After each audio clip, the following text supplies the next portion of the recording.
beautiful sun-kissed island of Kauai, it's Animal Talking. Tonight, join Gary and his guests, Brie Larson, DrLupo, Friskk, and musical guest, Kenny Fong. And now, because with a great talk show comes great responsibility, here's your host, Gary Whitta.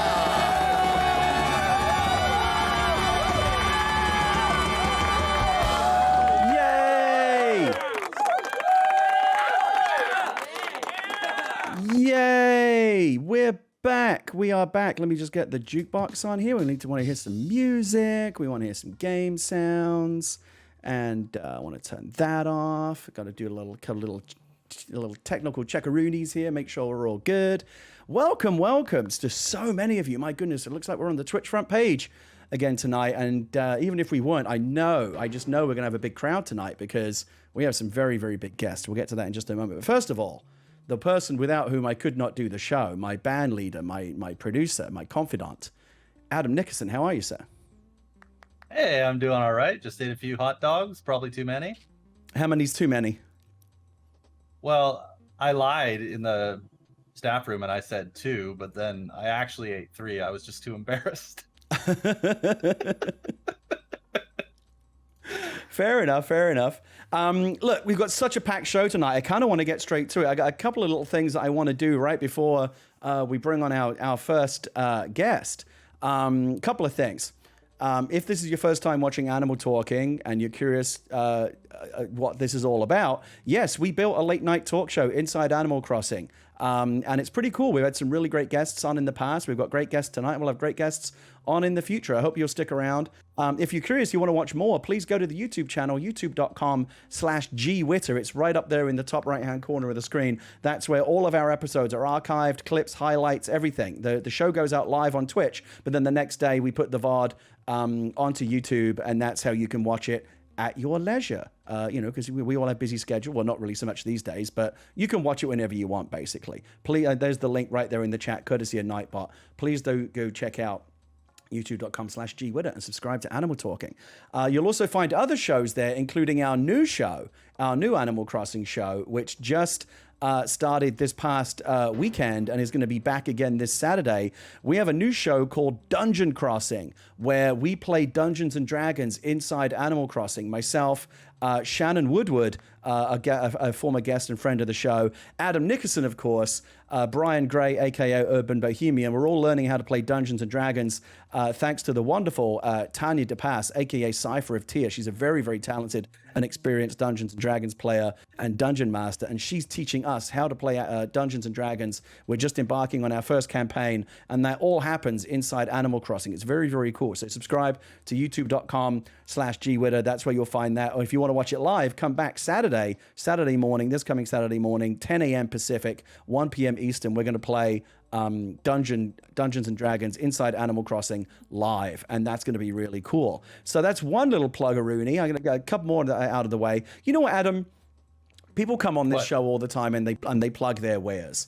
They plug their books. They plug their albums, their tours. I'm going to get in a quick plug right now. Did you know, Adam, that not only was this week my birthday, but also as a very nice birthday present, my graphic novel finally came out, published by Image Comics. Let me see if I can make this work. Yes, Oliver, co-created with Derek Robertson, who co-created The Boys and Transmetropolitan and Happy and all kinds of amazing stuff.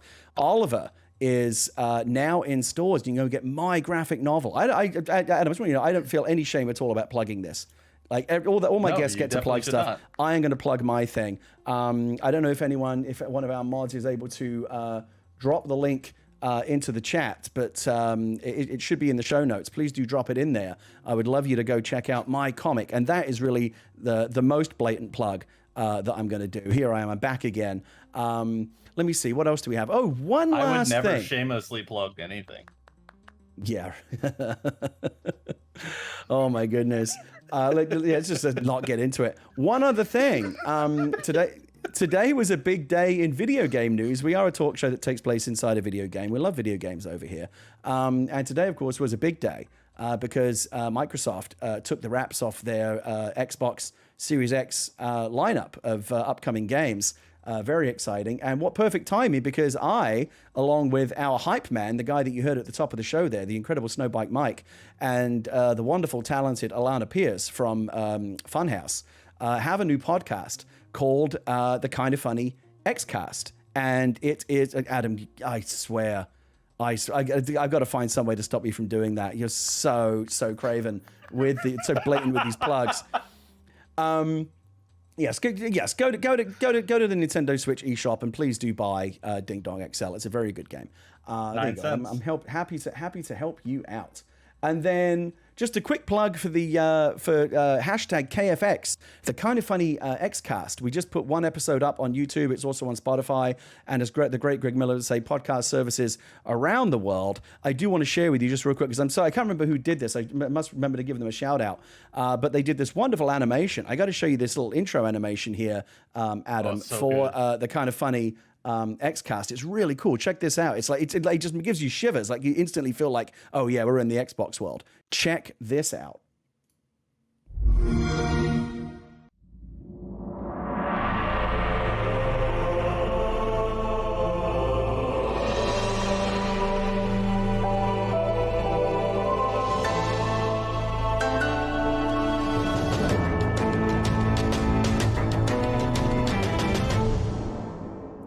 That is so cool. I'm sorry. I just absolutely love that. So yeah, go check out KFX. Go check out the Kind of Funny Xcast. We'll have a big episode coming up this Saturday morning where Mike, Alana, and myself talk about all of the things that were revealed today on the Xbox showcase. And then before we get to our first guest, she's coming right up in just like 30 seconds. Just a general thing. We want to try and start getting some more questions from the chat. If you have a question for one of whoever our current guest is on the show, please do drop them in the chat. And then I've got people that are kind of picking out the interesting ones or the good ones and relaying them to me so that I can ask them to our guests. And we're going to be able to put that to the test right here, right now, because our first guest is coming up right now on the show. She is quite, I mean, there's no question about it. By far the most requested guest we've had on this show. We're so lucky to have her here. Please, let me go get behind my desk here first. Adam, if you wouldn't mind. I was wondering what you were doing. Yeah, if you wouldn't mind, I gotta get behind. I'm so excited, Adam. I can't go any further. Oh my man. God, I need you to move. You know what? I'm just gonna go this way. I could have done this all along. Oh my God. All right, here we go. Okay, now we're ready. Now we're in position. You've got me all of a flutter, Adam. Me? Please do anything. Please welcome to the show the wonderful, the talented, the incredible Brie Larson.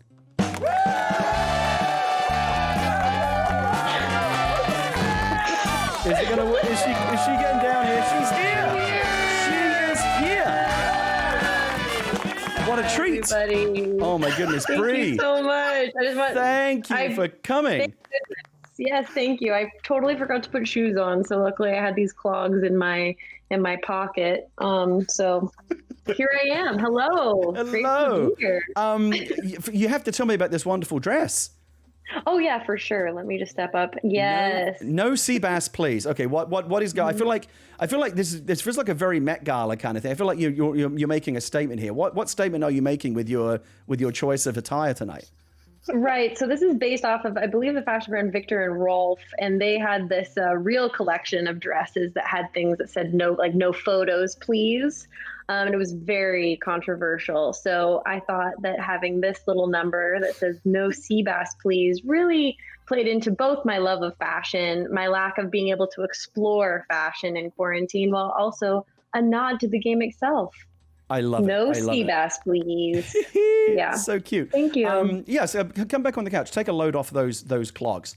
Thanks. Brie, you are. Yes. I'm not going to tell you anything you don't already know, but you're an Oscar-winning actor. You've starred in multiple Hollywood blockbusters, including, let's not forget, the biggest box office hit of all time. And now, here you are in Animal Talking, the premier Animal Crossing-based late-night talk show on the internet. Surely it must feel like it's all been leading up to this moment. It is. I've been waiting 10 years for this. All of the time I've spent poring over my Animal Crossing books and cheat sheet guides has led me to this moment. So thank you. Thank you. I feel like I found my tribe. Oh, you very much have. We're gonna get to that. I want to talk to you about your love of Animal Crossing. When you came over to the island the other day for your sound check and pre-interview, you were delightful. In fact, our stage manager Kate was so taken with you. She gifted you a gift that we've only ever given to one other guest on the history of this show. The most expensive item in the game, the 1.3 million bell crown that we previously had given only to T-Pain. And I must say, it looks very fetching on you. Thank you so much. You didn't It was a big did you? surprise. I did. Wait, will it let me put it on? Oh, yeah. Well, I guess I was able to. Yeah, I mean, you have a very Really? nice tiara. I just don't know how big you want to go. Oh, I mean, I tried it on for sure, but it I felt like maybe it was too much, but here we go. Let's try it. I love it. Oh, yeah. I don't think that's too much at all. Yeah, I think you're right. This is the right move. I think that's wonderful. You've joined T-Pain in a very exclusive club. Brie, you are no stranger to talk shows. I mean, you obviously done them all, because you're a big star. But you have also. What's so funny?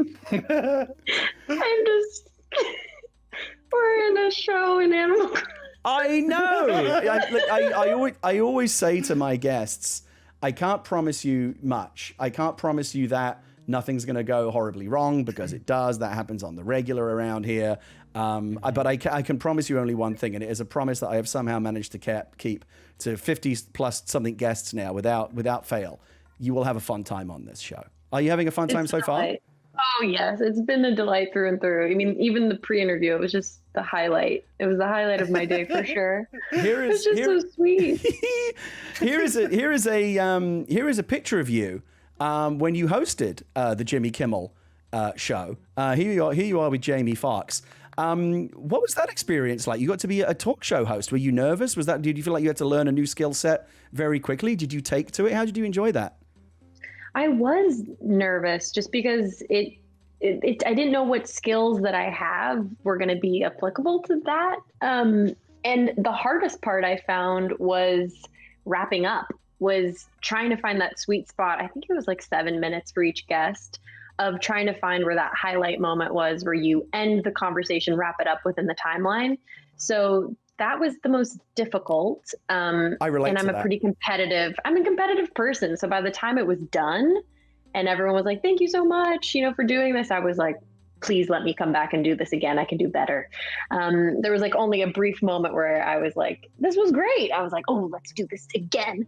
But it was super fun. And it just was great to have the opportunity. They really let me help build the show and talk with them really early on about what the monologue was going to be. And they're also funny and sweet, and pick the guests. And it was cool. I mean, I think for me at this point, I was so interested in like my craft and in my work. And it's been so nice recently to kind of dive into things that are just more about spreading joy and silliness, that it doesn't always have to be so task oriented for myself, I'm relating to everything you're saying right now, particularly that whole thing about struggling to get out an interview. On Animal Talking, our interviews go much longer. On Tonight Show or whatever, you might talk to a guest for 10 minutes. Here we've had guests on for like an hour. And, oh, really? Amazing. Oh, yeah. I mean, a Sting, who was only supposed to be with us for 15 minutes, was with us for a full hour. And part of that, I have to take responsibility for this. Part of the reason why is because I said to Sting, like I said to you earlier, hey, when you need to get out of here, just tell me you've got a text from Dodo Airlines and your flight's about to leave. I told that to Sting. He said that during the interview because he needed to go. And I was having so much fun talking to him. I just ignored him and just kept interviewing him until eventually he got out of there. But he was a great sport. He was a great guest. What did Sting wear? What did Adam? Do you remember what he? Oh, I know. I remember because it was a big process. Like he had a very specific leather jacket that he wanted to wear. He really put our wardrobe department to work, getting his avatar looking just right. Oh wow! Yeah, but he was great. I'll send you the YouTube clip afterwards. He sat on that couch right where you are right now. Your butt is exactly where Sting's virtual butt was. And this is amazing. And he didn't plan to do this, but I heard him, I heard a guitar twang in the background. I was like, do you have a guitar there, Sting? And he was like, yeah, do you want me to play something? And I was like, yeah. And he ended up doing Every Breath You Take, Roxanne, Message in a Bottle, and Fields of Gold. What? I'm telling you, I got to send you the clip. This show's no joke, Brie. This is crazy. I had no tricks up my sleeve. I had no musical songs prepared. I just was really winging it. So gosh, really grateful to be here sitting in this couch with y'all. I didn't I didn't know what kind of operation I had walked into. Well, now listen, you have walked into a big operation, and if you did have fun guest hosting for Jimmy Kimmel, and if you do end up really enjoying your experiences on the show, let me just put this out there right now. You are welcome to come back and guest host Animal Talking anytime you want. Oh my gosh, this is amazing. I absolutely would love it. Okay. I feel like this, I mean, that's even taking an extra layer to me saying that everything in my life has led to this moment. I mean, I can't believe it. This is just the beginning of your Animal Talking journey, not the end. We had Danny Trejo on the show, and he enjoyed being on here so much. Now he's like a regular correspondent. He does a bit every week on the show. He does? He does. He has a segment called Danny's Diary where he takes us around his island, and Adam goes and catches fish with him, and he puts butterflies in his pockets. It's adorable.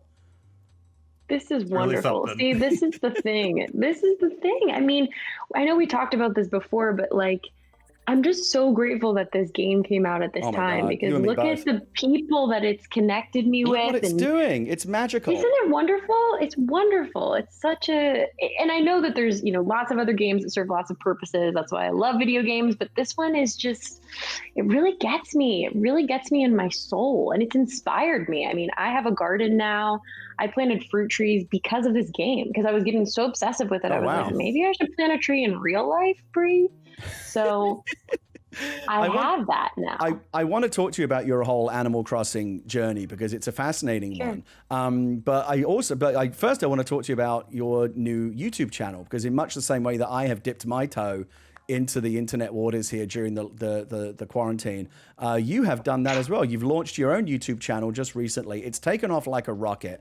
I'm trying not to be annoyed by this, but like I'm still struggling to get like 20,000 subscribers on my YouTube channel. You had your silver play button for 100,000 subs. What, in like 2 days? You just like shot off like a rocket with this YouTube channel. So and now you're at like something 300 plus K subscribers. Let's drop the link to Brie's YouTube channel into the chat so that we can plus those numbers up a little bit. What I would like to do, I'm going to talk to you about it in a moment, is just toss to a little clip here. I'm going to show just the first like 30 or 60 seconds or so of your YouTube debut. So bear with me right here. And we're going to go over to monitor 2 and let's see a little bit of Brie's YouTube debut. Hi, I'm Brie Larson. Oh God. Hi, I'm Brie Larson. I'm an actor. You might know me from Captain Marvel, or maybe you know me from nothing. Maybe you just randomly from the algorithm clicked on this, but regardless, hello, I'm starting a YouTube channel. Why am I starting a YouTube channel? Great question. YouTube has been a place that I have learned so much, whether it's been like how to use my printer, or it's been watching like how to be a considerate activist. This is like the place to talk about things that are important and that matter. It doesn't mean that there isn't also silly content, that there's ways for me to express myself personally, but there will also be deep conversations, anti-racist rhetoric, inclusive content. So with all that said, the following video is just me getting warmed up and feeling this out and getting to talk with a lot of really brilliant, awesome creators. So here it is. Hello? Hi! Oh, hi! Wait, I'm trying to figure out how to record this. Okay. Oh, shoot. All right, I got to come back from that. I could easily watch that whole thing because it's all delightful. I just showed the first minute. I wanted to get to that first minute mark there because the very first person you spoke to on your YouTube adventure was a good friend of Animal Talking, the lovely Justine. She's been on the show. Really? And, yeah, she's awesome. You reached out to all the right people in terms of kind of getting the expert knowledge on how to get your channel off on the right foot. Justine's wonderful, and it looks like you made connections with some really cool YouTubers as well, other than Justine. I did, yeah. It was amazing because I don't know. I just felt this pull to do it, to start this channel, but I didn't fully know why. And so that seemed like the first place to start was to talk to the people that have just been incredible in this medium, in this field, and I felt so inspired after every conversation. What an amazing community of people that I met.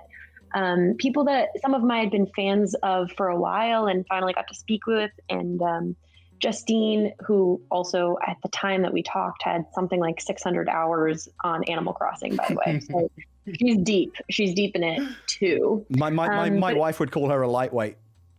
Really? At 600 hours? Oh yeah. Oh my gosh. Oh yeah. I mean, I'm not even close, to be honest. As someone who loves the game, I like totally fell off the last couple of weeks. I was going pretty hard, and then like I said, I was just like, maybe I need to plant a tree in real life. And also there's just like so much going on in the world that I felt like I needed to focus my attentions on something else. But it's been a treat. It's been a real treat to come back. But anyway, yeah, I got to speak with some really sweet, wonderful people, and it's been an exciting, fun time.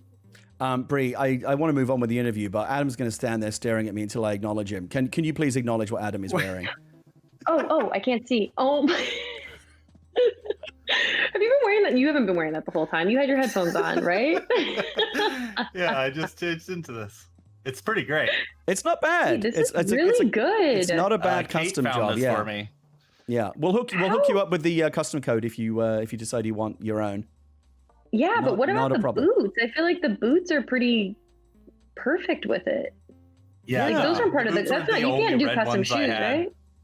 Yeah, They they were look the only like red really ones I work. had. Iron Man boots or something, but they work. Yeah, they're good. Yeah, it's really, really good. All right, Adam. That's enough. Gosh. Adam, that's enough. I in the will, limelight, Adam. Hang on. I was just going Oh, to no, say, hang I on. did He's gotta hog notice it a in the little more. chat, someone suggested we do a, when Danny's had enough of me, I'll just go over to Bree's and we'll do Bree's besties. And then she'll take me around her island and introduce me to all her friends. Adam, you don't do the same gag Yay. twice. You do the next gag. Bree's going to guest host the show. That's a whole new frontier for us. This is. Oh no, it's fine. You can come over. All right, we'll do both. We'll do both. I do have cute neighbors. I'll tell you that. I really like my neighbors. I want to. They are talk passive to you. aggressive, but it seems like everybody gets passive aggressive neighbors. Oh, they do. I mean, I spend so much time down here in my basement doing my show. I neglect my island and my neighbors, and they always like give me grief when I go up and finally talk to them when I emerge from my basement. Oh, and they don't understand. They don't understand what you're doing down here. You know, the struggle is real, Brie. They don't get it. Yeah. Brie, you did a very good job in that first minute of your first video of answering the question of like why you wanted to create a channel and what kind of content we're going to see on it. I have to ask you, how much of a role did the lockdown play in making this possible? You usually obviously be so busy, but now you actually have time to pursue other interests. We've seen lots of other celebrities doing their own projects during the lockdown. We had Josh Gad on last week, who does this amazing YouTube show called Reunited Apart, where he brings together the cast of like old 80s and 90s movies. I've got this dumb talk show. Is your YouTube channel, is this a long-term project for you? Do you see this once, if and when the lockdown ends, do you think you'll keep it going? Yeah, I mean, I would hope so. You know, interestingly enough, I actually had decided to do this before the lockdown.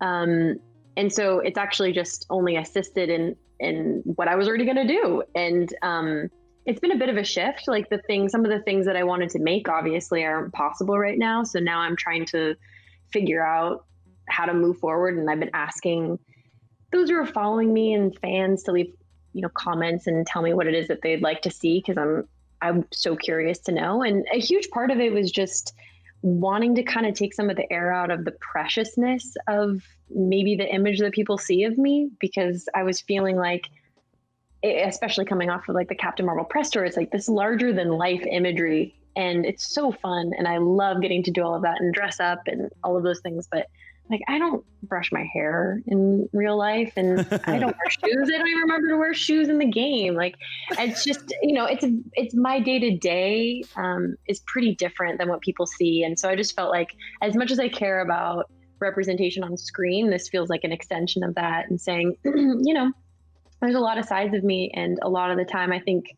people see the successful moments as they're seeing the premiere, they're seeing the movie coming out. And that's super fun. And that's definitely part of my life, but there's another part too. And I just want to honor that a little bit, and get that out there. So I also don't have to feel like I'm upholding some sort of image that's not wholly true, Right.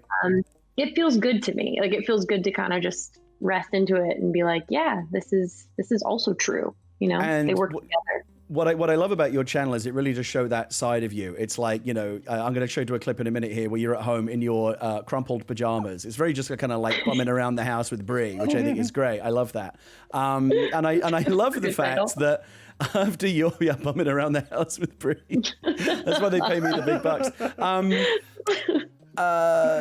So after this initial, Hello World introductory YouTube video that you did that was very successful, and I think this says a lot about you and where your passions lie, that the very first video you chose to do after that was showing people around your Animal Crossing island and talking about Animal Crossing. I'm going to show a little clip right now where people can see for themselves what your and we're dropping a link into the chat right now. But I'm going to pop over here and let's just watch like a little bit of Brie's first Animal Crossing video. Here we go. Hello everybody, my name is Brie Larson. This is my channel, and here I am making my first gaming video on National Gaming Day, which for gamers is irrelevant because every day is National Gaming Day. Anyway, I was gonna show you guys my island that I've been working on for a very long time, but I set it up on my Nintendo Switch Lite, and no shade, it doesn't allow you to share it up on the thingy so that it can go into the other thingy and I can record it. And also can't transfer your game from one Switch to another yet. I'm gonna go to another clip in a moment that shows you actually playing the game. But I just want to say, Brie, in your opening 30 seconds there, thank you so much for calling Nintendo out on some of this stuff. You can't transfer your characters. There's so many, like, we love Nintendo and we love this game, but at the same time, they do so many things that make you want to pull your hair out. Thank you for drawing attention to these issues, because maybe now that Brie Larson has put a spotlight on them, Nintendo might actually do something. You know me, I am here to talk about the hot button issues, and I will always stand for what is right. Listen, if I drop my Switch and it breaks, Animal Talking's done. I don't have a backup. Wow. When my 8-year-old daughter asks me to borrow my Switch, like, she's got the future of my talk show in her hands because there's no backup. Wow. Yeah. I didn't think about that. This is very dangerous. Nintendo. It's the worst. Nintendo. I know. I didn't even know that was a thing. Like, I had no idea. And I did something so dumb that I regret, which is that I got the Animal Crossing Switch, and I already had opened my Switch Lite, and I did the thing where I was like, oh, I want to keep the Nintendo, the Animal Crossing one nice. So I'm going to keep it in the box. I was not ready. Yes. So I did it on my Switch Lite, and here we go. This is what I get. Not dockable, which is also really annoying. Yes. You can't connect it to the TV. All these things that hopefully they'll fix. I'm going to show another clip. This is actually, and I was scrubbing through this video, and I picked this 30 seconds. I mean, it's all delightful. All 17 minutes and 29 seconds of it is delightful. But I wanted to show this one because I thought just this next 30 seconds really kind of captured your, I'm going to say, childlike glee that seems to come out of you when you play this game. It's the same thing, Adam, that we saw with Danny Trejo. Danny Trejo is this badass, guy, machete, and all this stuff. But when he plays Animal Crossing, Brie, it's like he turns into a kid. And I feel like the game has that power to bring it out of all of us. I'm going to go to this clip right now, and let's see Brie showing us a little bit around her Animal Crossing island. Oh yes. What was I saying? So we would fight over the game. Oh, look at that bug. What the heck? Who could hate on this game? Look at that pile of books. Dang. Look at these mushrooms. Oh my gosh, these neighbors are cute. Christmas. Oh, so I was telling you a story. So the only way that my mom could get us to slow down with this game was she had to make rules for us with it. Whoever finished their homework first got to play first. So it was a great tool to get us to finish our homework quickly. Oh my gosh, our neighbors are so cute. Party people. Wait, what? I could watch that video all day. And it seems very, I think this is why people are responding to the video, Breeze. You come across as this is just you playing the game and just having a genuine love for Animal Crossing. There's nothing performative going on here. This is just a camera that happens to be pointed at you as you love playing this game. Yeah, and that's the other piece of it too, is the idea of having a place for me to make things that isn't about being hey, my name's Brie Larson, buy blah blah blah product. It's it feels so nice to be able to cultivate an environment where we're just you're hanging with me. I want to learn more about people too. I'm such a curious person that I'm excited too about who I'm going to meet. I've already met so many interesting people. Look where I am now, sitting on this couch with y'all. So it's been cool. The internet's wild, I know, right? You're meeting some very interesting people. Well, one interesting person, Adam. I can't speak for him, but we're not sure. No. The jury is still out. So here's the thing. We love it when this show started as a way for me to hang out with my friends who love to play Animal Crossing. And since then, we've had some celebrities on who don't play Animal Crossing, but we're happy to have them anyway. But my favorite kind of guests will always be the Animal Crossing true believers. And Brie Larson, you are an Animal Crossing true believer. You are an ACOG. You go all the way back to the GameCube version, the very first one. Yeah, it's true. I was heavily addicted to that one. And it was like, when I think back on that time, it's like the best of times and the worst of times, you know? It was like, I think that was like when me and my sister really started arguing more, because it was like a full battle to play.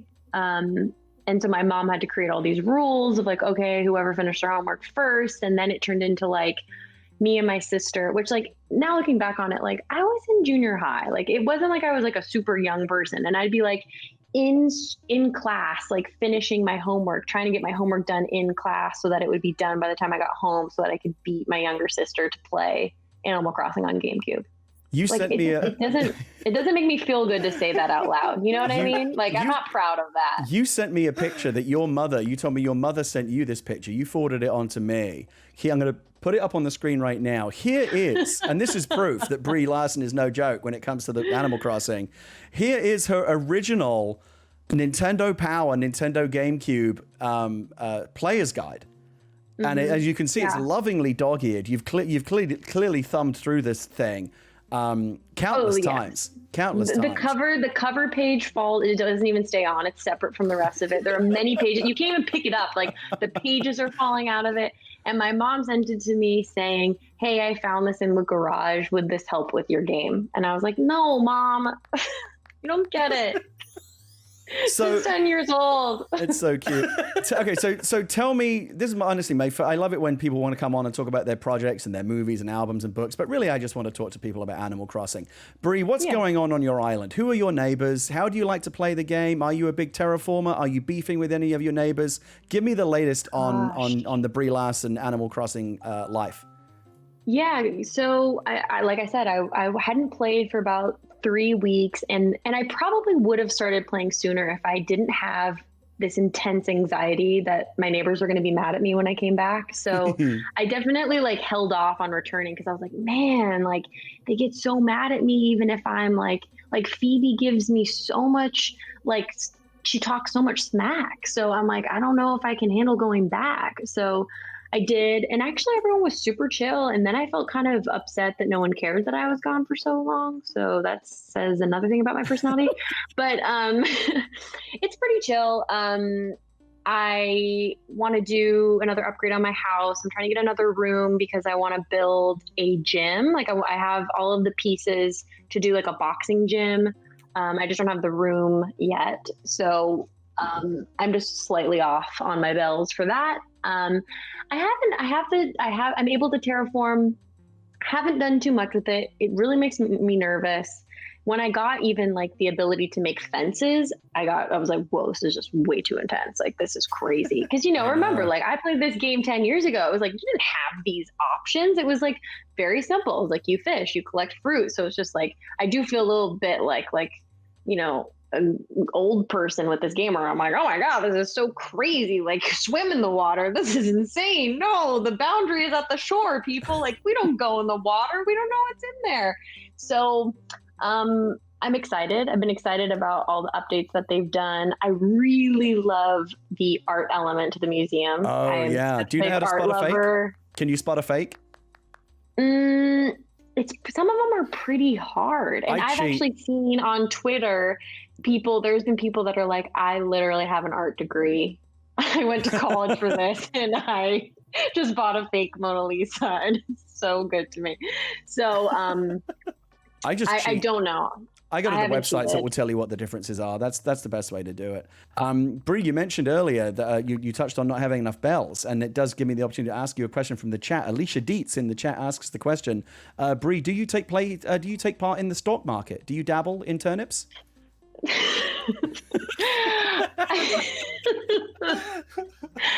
I do. My boyfriend was kind of getting sick of hearing me talk about it, so I've been keeping it on the DL because he was like, I don't want to hear, because he would be like, you get so focused on the game when you play, and sometimes I talk and you don't hear me, and I'm like, well, I'm running out of time. Like, I'm trying to find a place to sell my turnips. Like, I'm about to lose thousands and thousands of bells. Like, this is intense. I've really loved the community that's been built around the stock market. So I feel much more comfortable playing now. So yes, I have dabbled, but it depends. It depends on what time I wake up. You know, I'm not going to like set an alarm to buy turnips. You know what I mean? We will. I've overslept on a Sunday morning, realized it's only 15 minutes. The Daisy May still on the island, like bolted out of bed to grab her. What's the best deal you've done? Like, have you gotten a really like worth it deal? Because I feel like mine has been like okay, but I haven't like really cleaned up. The best deal that I've done, you can get a low price. Getting a low price isn't really that big a deal. Anything under like 95 is good, but then what you're really looking for is that high sell price. And if you are, I mean, this, you know, if you are someone of any kind of public persona or profile, you can totally leverage that and get people to get your fans on Twitter or whatever to send you like the sweet dodo codes for like the $600 turnip price. I know, but listen, I'm not trying to bring that into this game here. I just want to be your common Animal Crossing player, working hard for my bells. Oh, if you're not going to trade on your celebrity status to get good turnip prices, what's the point? What is the point of it all?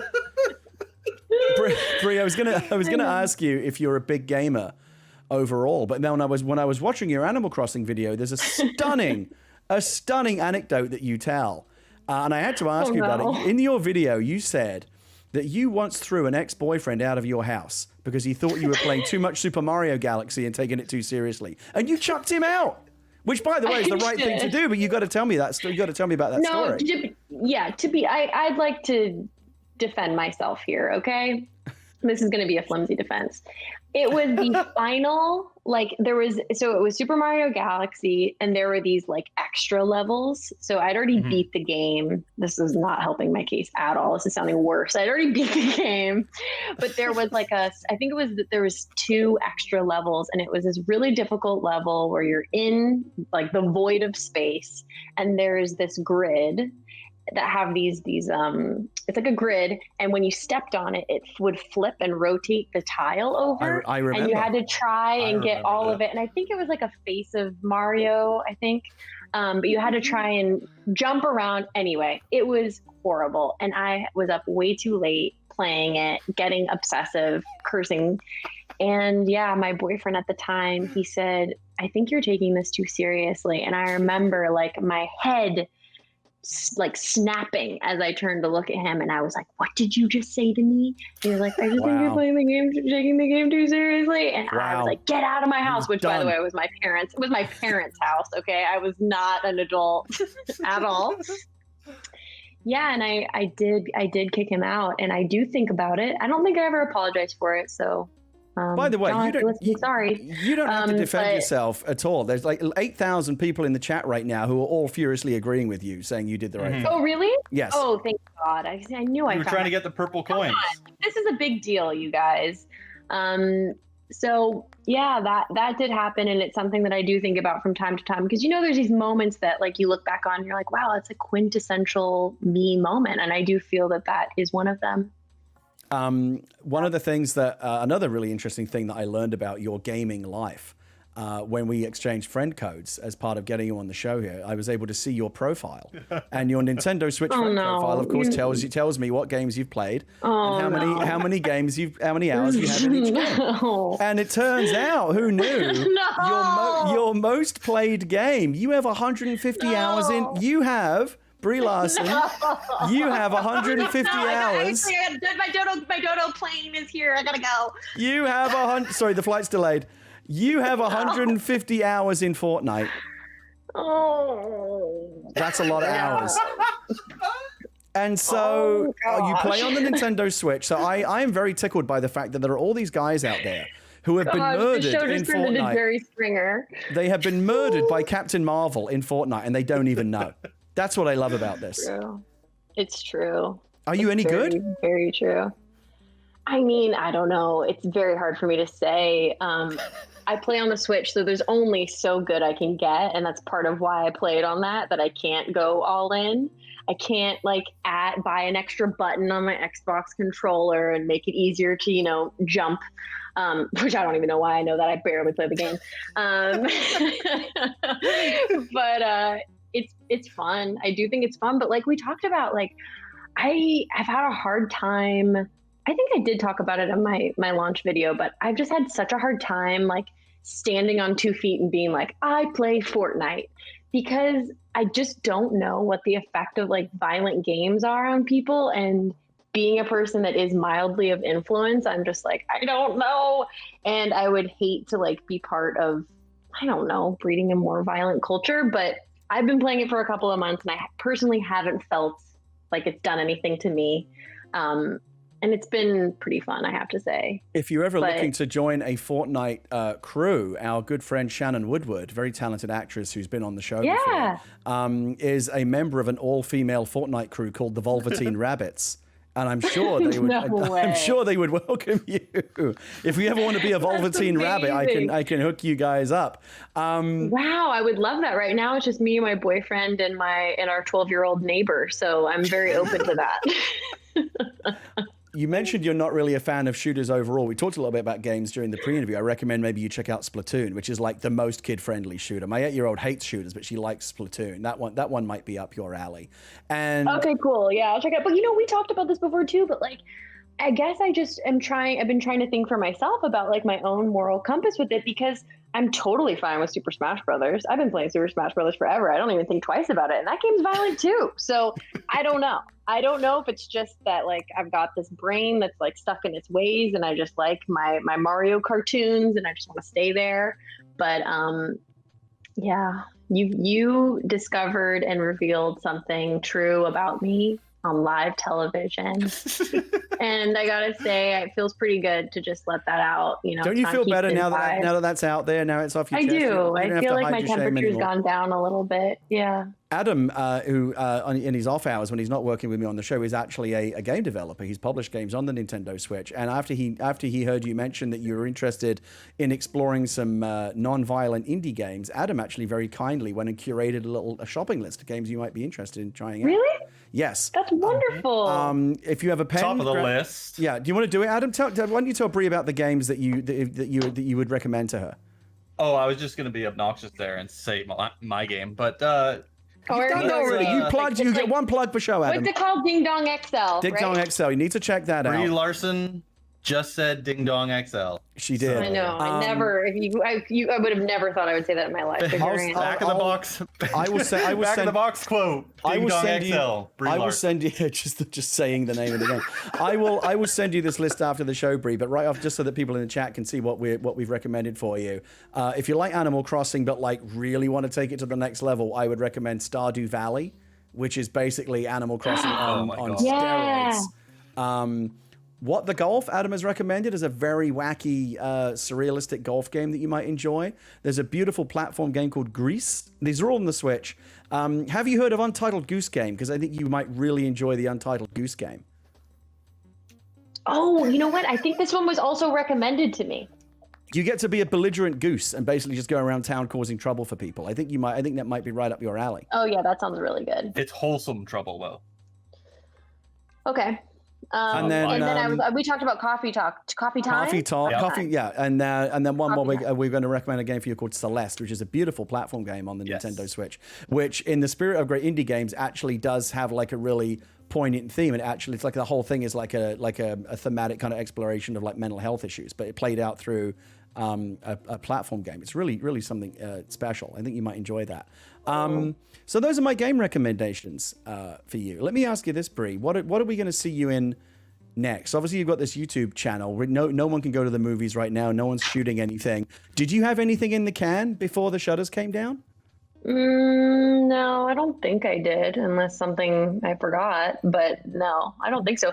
I was actually after Captain Marvel came out, I was I'm going to take a year off and chill and do things for myself. And some of the stuff that I did, I'm actually going to release some videos from these things that I did. And then the pandemic happened. So I'm like, okay, I guess I'm taking 2 years off. Cool. So no, I don't think that there's anything else besides like the videos that I'm creating now. And I guess getting really good at Fortnite. And of course, I would be derelict in my duty as a talk show host if I didn't check this box. And I'm sure you will artfully deal with this question the same way that Simu Liu did when he was on the show, and we tried to nail him down. I gotta ask the question. Feel free to bat it away. When are we going to see you back in the Captain Marvel suit? I have to ask. I have to do it. Well, I'm pretty sure that isn't it like online? Don't do it if you aren't sure. Don't say anything. No, I mean I'm pretty sure. I mean, just in the green room, they were asking me about it, and I was like, "Isn't that stuff like isn't like whatever information I know?" Like honestly, like the craziest thing about this is I've just been really clear with Marvel, where I've been like, "Please just don't tell me anything. Like I don't want to hold. I'm really bad at secrets. I'm just really bad at it, and it's hard because like." It is really cool stuff. And, you know, I had to hold the fact that I was Captain Marvel for, I think, a year before I could tell anybody. That was hard. Like, yeah. I don't want to go through that again. Like, Brie, I worked in the Star Wars universe for 5 years. You're speaking my language. Oh, yeah. Yes. You wrote Rogue One, right? I co-wrote Rogue One, and I worked on Star Wars. I auditioned for that. I remember. Didn't get it. I remember. I wasn't going to say anything, but you've now mentioned it, and now there's going to be a million clickbait headlines on on the internet tomorrow. You would have been wonderful. You would have been wonderful, by the way. Something? Yes. Why am I seeing so much Brie Samus talk? Is this a thing? They all want you to play Samus, Brie. They all want you to be in a Metroid movie. I would love that so much. So I was Samus for Halloween 2 years. I think it was 2 years ago. Yeah, and it was just amazing. It was like literally like a $20 costume I bought off of Amazon. It was like nothing. But I was so excited about it. And so whatever, I had like posted a picture, I think on Instagram of me in the costume, and it turned into this thing of people being like, whoa. She was always my character that I played in Super Smash Brothers. And I just loved her. And so then, yeah, that whole thing started, and I've definitely not put a squash to that story. I'm like, definitely want to make that movie, definitely want to participate in that. So Nintendo, once again, I would love to do it. Brie, he's been waiting very patiently in the green room. I'm going to bring our next guest on in just a moment, but I know you might have to leave us before too much longer. I do. I didn't even realize the time really flew. I understand time flies when you're having fun. For an hour.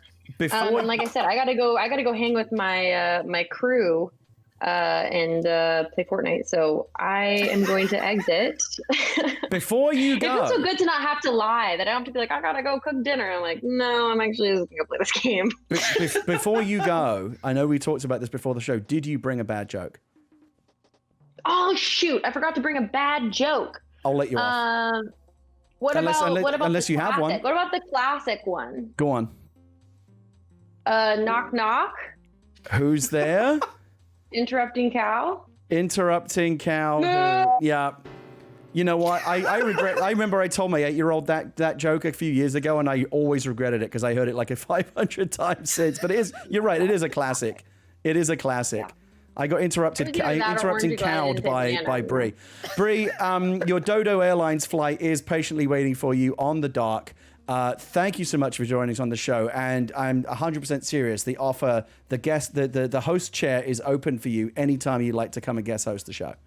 I would be so honored. Thank you so much, and thanks for reaching out. I'm so glad we got to do this. This been was really a real fun. Highlight. Thank you. Brie Larson, everyone. Thank you so much. Bye, everybody. Bye.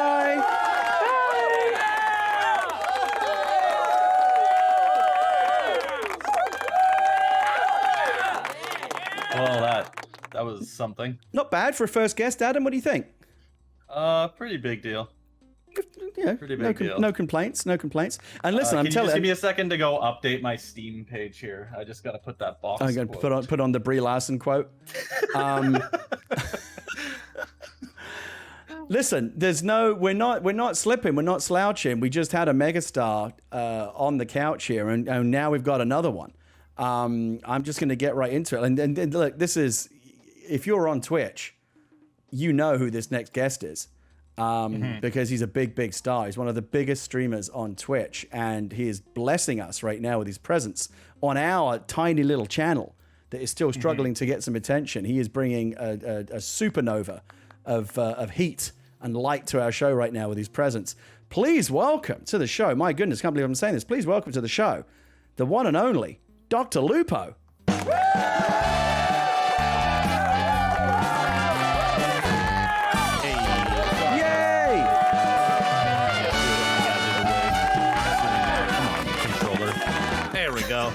There we go. I promise you I know how technology works. You have some problems there, Doc? Okay. Listen, all right. The chat is going nuts. Not my fault. They love you. You've brought your milkshake has brought all the boys to the yard. You're a big star. DrLupo, thank you so much for joining us on the show here. What a treat to have one of the true megastars of Twitch right here on our little show.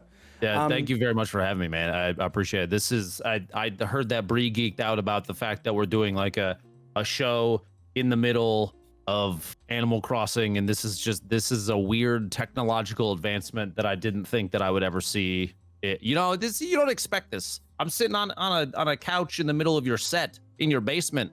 Most people store things down here, Gary. They don't build a set. Lupo, let me tell you, I didn't expect this, and I created the show.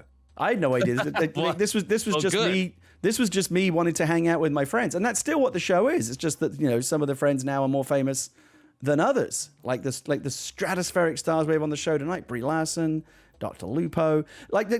Look, Brie Larson is like the Brie Larson of the real world, but you are like the Brie Larson of Twitch, like this massive star that everybody is attracted to and wants to be around. What is the? Because obviously I want to learn from you. I'm lucky to have a Twitch megastar here, someone who has achieved the levels of success that I can only dream of on this platform. What is the secret of your success? Okay, so I've talked about this a little bit on stream before, and there's a lot that goes into this. So a little surprise for some people that may not have heard it before, but I like to reference a previous. It looks like someone. Hold on, leaving. I think Brie might be getting her flight out. Hold on, let's give a chance to wave goodbye to Brie here. I'm glad she didn't just mine us out. That's very good Animal Crossing etiquette, by the way. There she goes. B is going home. Thank you so much, Brie Larson. What a treat. Sorry, Doc, you were saying. So every time people ask about this, like how to grow a channel, how to get somewhere on Twitch, because it's super complex, super complicated thing to do. It's not easy, and even if you do the right thing, sometimes it still doesn't happen. But I like to reference a tweet that Summit1G made maybe like 3, 4, or 5 years ago about this exact question, because I think it's pretty true.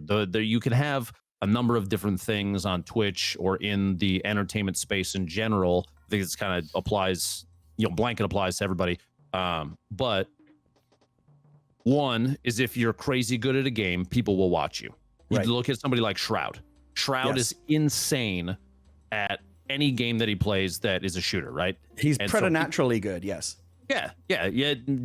Maybe his personality isn't for everybody. Maybe he's not super engaging with chat or whatever, but you will watch Shroud play any FPS based solely on his ability to play FPS. Right. That's thing number one, high skill. Thing number two is going to be if you have a level of entertainment that is engaging for your viewership. It could be I'll use you specifically as an example. Maybe you've built a set for a talk show in the middle of a game that people have been playing a ton recently, and so you see this thing, you're like, wait, he put all this time. Like, look, if chat has not looked at this yet, look at this freaking room. You have the backdrop of a city, just like every other late night talk show. You've got all the plants, the lighting all over the place, the weird statues. You got Adam on the side looking ridiculous and being silly. Right? That's what he does best. Let's do a little camera move around the set here so people can enjoy it as we go. This is an entertainment piece that you've crafted to that nobody else is doing. Nobody else is doing this, Gary. If people are fans of both talk shows and Animal Crossing, or just one of them, they need to watch this because this is the thing that nobody else is doing. So you have an entertainment piece. It doesn't even have to just be a positive thing either. You have somebody like, I'm gonna reference Tyler One because I think he's super funny to watch when he is in his moments. And chat's gonna know if you're a Tyler One fan.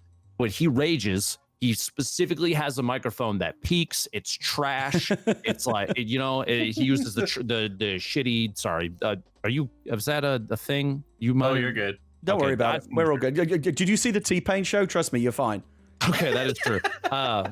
No, but like he uses the shitty headset mic on purpose so that when he's super loud, it blows up, right? And like that level, the entertainment portion somehow is super important. That's thing number 2. If you're crazy entertaining, right? That'll get you popularity. Thing number 3 is if you have like an engaging, tight-knit community. If you do community-oriented things and you talk to your chat a lot, all that stuff, that will gain you. Because people are like, I want to watch this person because like I feel like I can have a conversation. I can connect to them or maybe connect to other people in the channel, in the chat. That's super important. So you have one of those 3 things: skill, entertainment, and community engagement. One of those 3 is going to get you somewhere. You have 2 of those 3, your channel will pop off when you get noticed. If you have all 3, you have the special sauce. You are the Nick Merckx. Right now, Nick Merckx is poised in this position. He's got 60,000-ish subs on Twitch.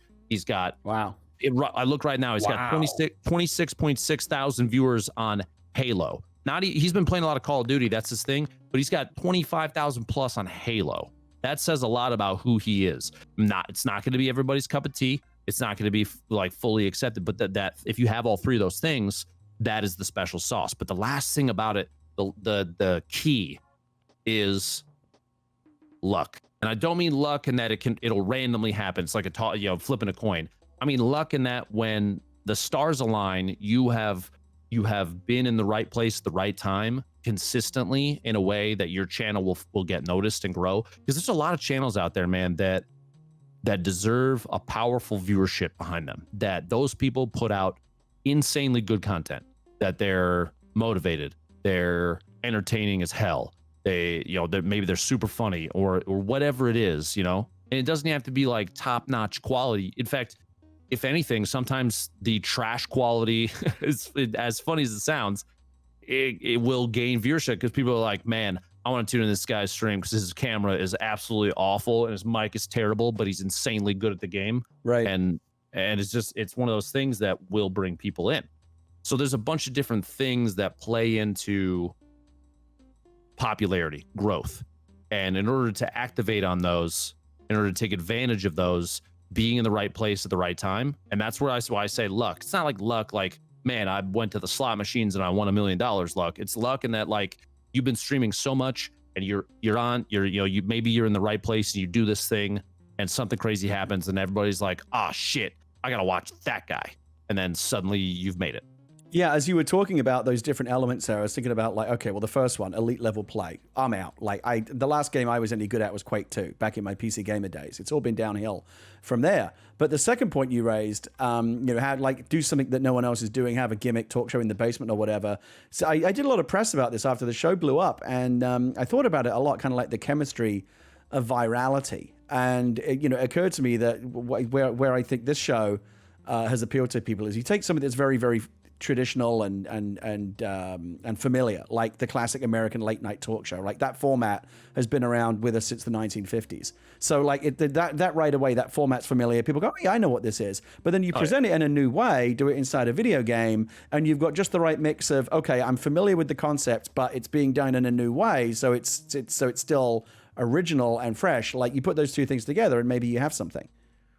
Oh, 100%. Especially with the flavor that you have on this show. And I'm sure, I mean, I don't even know if this has been done elsewhere. Maybe it has, and I never caught wind of it in a different game, maybe in The Sims or something like that. But you've got custom branding that looks like Animal Crossing. You've got the overlays and all the stuff. And I have to, you got Adam. Look at Adam. I know, right? Look at him. Look at Adam. Look at him. Look at that outfit, dude. Look at that commitment. Look at Adam. Look at that commitment. That's all I'm saying. It's like you've got the whole thing. And it's like tuned to a T. Oh no, you set him off now. Look what you've done. You've encouraged him. This is the problem when you acknowledge Adam. This is what happens. This is why I don't like to do it, because he gets carried away. But to be fair to Adam, just to give him his props, I like the little chyron at the bottom there that says DrLupo and the graphics. A lot of that, Adam puts a lot of that stuff together. He works really hard on the show. You do a fantastic job. It looks wonderful. And it stands out too because, like I said, you're on brand with both the show and yourself, and that's perfect. What did you do before you were a streamer, and how did you get started streaming? I worked in IT. I've been a nerd my whole life, man. I decided to embrace it. Before this, I worked as a senior systems engineer, doing basically like you name it. I did my big thing was coding virtual machine deployment automation in an enterprise environment. I did all the stuff for through VMware for that. I did network security and data center administration.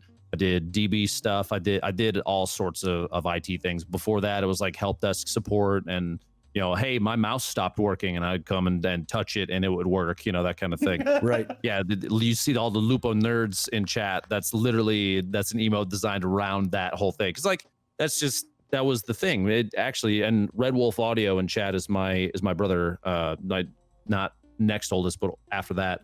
And he still works in IT. It actually pretty much all of us did for the longest time. Because I have 3 older brothers, and it's been in the family for a super long time. Even my dad was big into coding and all that his entire life, and so it kind of came naturally. So I said, "This is easy. I might as well make it my career, right?" Yeah.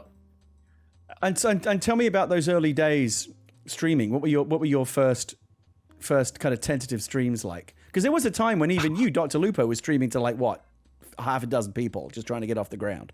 Oh, I remember single digits. I remember back when we would go nuts when we would get encoding options, Gary. Back in the dark times. Do you know what it was like, Gary? Okay, let me describe this to you. All right. During the time when we were in the transition period, let's say the first like maybe like 3-4 months, you would get like 5, 10, 20 viewers. If it was a crazy day, you'd hit like 50, and then the stream would go down and come back because you would get pushed from one of the ingest servers that has no encoding, where you only get source, to encoding options where you have, you know, all the different resolutions and frame rates that the viewer can choose. And when that happened, it would end the stream and restart it, so you'd lose like half your viewership. They'd be like, I was at 80 and now I have 30 people. What the hell happened? Those were the old days, man. Back when I had no webcam, and I used, and some people in chat will remember this, I used to use a wireless old school Logitech like $40 microphone that the quality it was Gary, it was bad. and I sounded like I worked for you know, Space Command, basically, like I was coordinating, you know, the landing of the space shuttle. That was how bad the microphone was, but it had a certain feeling to it, right? It had a flavor. It had that thing that people were like, this is very funny. You know, I want to listen to this. It's ridiculous. Right. And so those were the first streams, you know, that was By the way, back in the day. If you do have questions for DrLupo while we've got him here on the couch, please do drop them into the chat, and anything interesting will be passed on to me, and I'll relay it to the man himself here. So when you and I talked the other day, I asked you about this, and I was like, what was there a breakthrough moment where, you know, you realized you were, you know, going to be successful at this, and people were starting to kind of switch on to what you were doing? And you said there were several, but there's one in particular, and I've got the clip right here that you referenced. Are you monitoring the stream right now? Are you able to see the clip we're about to share? Yeah, okay, so I'm going to go to this clip. This is a clip from Destiny 2, and it's from what, at least 2015, maybe earlier than that, but that's when the YouTube clip goes back to. I'm going to go over here and show this clip. As this clip's playing, Lupo, would you mind just talking us through what's going on here and why you consider this a breakthrough moment? Okay, yeah, there'll be a little bit of delay, but I know exactly which one this is. So back during Destiny 1, one of the first weekends of trials after it came back for one of the expansions was on this map, Bannerfall. The problem in this clip, though, is that me and the guy that my friend Ramblin', Nick, were helping, he and I are both dead. So it's Nick versus, you know, basically a 1v3. Okay. And so Nick is single-handedly taking out all these different people, killing them one at a time. They can revive each other, and he's not anywhere near our ghost, so he can't get us back up. Right. So if anybody's played Destiny, you know that team comms, especially during trials, I'm like telling Nick what I can see, where people are coming from, that kind of thing. And so the communications around this clip, the clip is insane. He takes out 9 kills against these kids that are all reviving each other, constantly trying to figure out basically the game of chess to get everybody back. But this is one of the clips. This is one of probably my earliest ones where people started going crazy because they heard the comms, and it's all the coordination of like me telling Ram where the next bad guy's going to be and where they're pushing from, and people went nuts for this. Ramlin is one of the best Destiny players still to this day that I think I've ever played with. But I remember this turned into a Reddit post, and people were like, yeah, your gameplay was insane, but when we talk about that guy that's talking, like, what's going on there? And so even though this other guy that we're following in the stream is doing all the killing, you're still functioning very much in a support role by like calling out targets for him and assisting him? Okay. Yeah, and that level of communications people kind of went crazy for because they hadn't. It's coordination. It's map, game knowledge and that kind of thing. Call outs in a game like that are extremely important if you're trying to help your teammate. And so if you're like succinct with them, people will go crazy. Right. The title of the Reddit post is 9 kills in 1 trials round with the last word plus Night Stalker. I basically understand the words kills and round. Everything else is like Destiny jargon to me. It was right after both the pistol, the handgun that he was using, and the subclass he was playing as both got nerfed. So it was like they should be bad, but he is still shitting on people. That's why that was important. There's a I'm trying to find it. Just scroll by. Let me see if I can grab it. There was a question in the chat here. Faye Queen of Gaming asks, DrLupo, did you have to explain what you were doing to your parents, and how did they accept your career choice as a streamer? So I bet they bloody accept it now, by the way. Well, I would say that by the time my dad passed away, and definitely now my mom, their perception of things is far different than when it first started. I actually have to say though, when I first decided to make the jump, they were not super. They weren't like, you shouldn't do that, you shouldn't get into that. They were more about wanting to know. They were more like, I don't know how you make money doing this. Right. Explain it to me, and I trust you. And if you think this is the right thing to do, then it's the right thing to do. And I remember the last conversation. So that was like when it first started, right? Or when I first made the jump to full time. I very specifically remember the last conversation that I had with my dad before he passed away. It was the day before, and my wife and I were at Target, and she was at checkout, and I was bothering her as I do. And so she was like, can you just go do something, and I'll catch up with you in a second. I was like, okay. Yeah. So I walk away and I call my dad. Like, hey, how you doing? We were just talking about whatever. And I was telling him about I was like, you won't believe this. I'm doing an ad for PUBG Mobile on Friday. I got to play this game for 2 hours. And I told him how much I was going to make off it. And he was like, where the hell was this money when I was your age? I was like, Dad, this is the entertainment industry now. And he's like, this is ridiculous. I don't get how this is a thing. And I'm glad that I remember very specifically that conversation, because I remember being happy that the last thing that he and I talked about is how silly that it was that's what I get to do. And that they're like, they're going to give you money to play a game? That doesn't make any sense. And so that was such a big step from the first conversation about that, where he was like, okay, are you sure this is a good idea? This doesn't make sense to me, because he was in his 60s. He grew up doing, grinding every day, going to the office at like 5 a.m.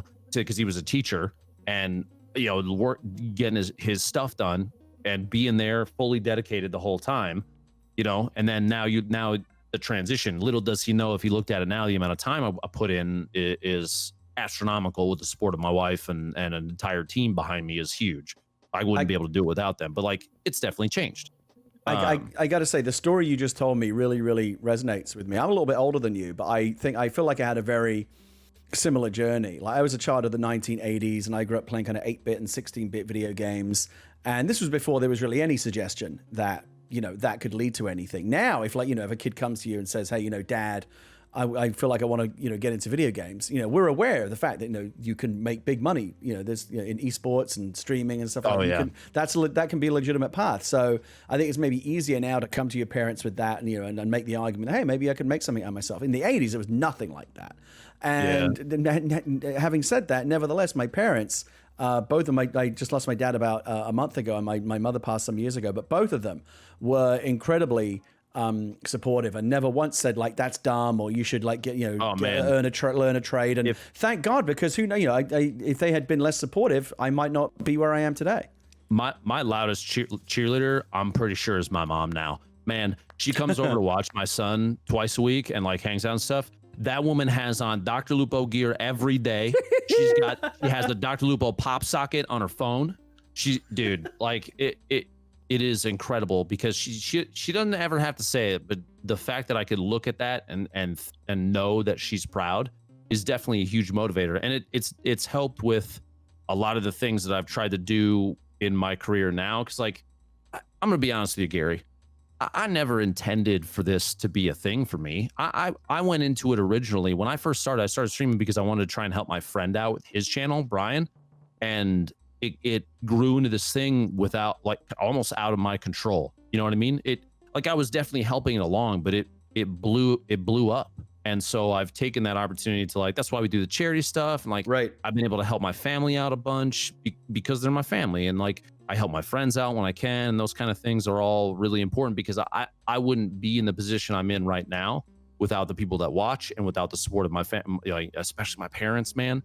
And like that kind of stuff is important to me. So I figure the best way I can give back is to quite literally give back, you know? What's it like being where and who you are? You have these massive audiences, in the Twitch and in the game world. Like if you go to TwitchCon, you're going to get mobbed. I'm sure you have to walk around with like, security or whatever. You get treated like a super duper VIP. What at this stage in your career, what do you like most about being DrLupo? And what do you like the least? What are the drawbacks? The thing I like the most is the people. You are given an opportunity to be exposed to every single walk of life, every kind of person, all these different stories. I think people very quickly forget if they are in their own little silo, they forget that there are billions, quite literally, other people that all have a different story, that all are the star of their own show too. And so streaming is a good way to remember that you're not the only one out there. Yeah, I'm on my channel, I'm the star of the show, whatever. Mm-hmm. But I mean, in life as a whole, that's why putting a focus on helping other people is important, and I see a lot of people that lose track of that. Even with popularity, they forget that it should be about the greater good, especially with how little time we have on the planet and everything that's going on. Not to get super, big brain here, but it is one of those things where you have to realize that you are part of a collective entity of the planet. And so you're not just the one person. It's important to know those kind of things. So my favorite thing is definitely getting to meet the people. The downside though, is that with that comes a lot of trash. There's a lot of scum and like a lot of people that just want to see you fail and a lot of negativity. And it's really hard to not let that strike at you and measure yourself against, man, the number of times I've been tagged, especially with these esports awards. I got nominated for 2, like content creator of the year and like esports personality of the year, something that. And which is huge. I appreciate that. But what it does is it turns it into a contest that I didn't ask to be a part of that. I don't really enjoy being measured against other people because what it does. And I've been nominated for these things before and I don't win them. That's fine. Like it's an honor to be nominated. And I'm very thankful for that. But I think it puts a focus on something in the environment of streaming and entertainment that is probably better off avoided. I don't need to be measured against all these other people. I just want everybody to kind of, do the same thing, try and work towards the same greater good, so to say. I mean, one of the things that I love about you and your channel is you have fostered a very, very positive community over there. You got one of the most, for a streamer of your size, I'd say you've got one of the most non-toxic communities on the internet. And I'm sure that's not an accident. Is that just a case of you leading by example? How do you, as a big streamer, foster a positive community? Gary, they're non-toxic until I fail to pick up the one item in Tarkov that they definitely want me to pick up. And they're like, Lupo, you missed that thing. What are you doing? Oh my God. So that's Guys, they are very positive. They're super supportive. They want to see success. They want to the good people want to help each other grow, and they mean well. The problem is, for me at least, is that sometimes I forget that I mean, imagine thousands of people all simultaneously telling you something different to do a thing or miss this thing, and you're like, wait, at a certain point I have to ignore it. You know, it's a back and forth, but they definitely, man, they jump on board when it's time to support good causes. They jump on board when there's somebody in chat that is having a bad day.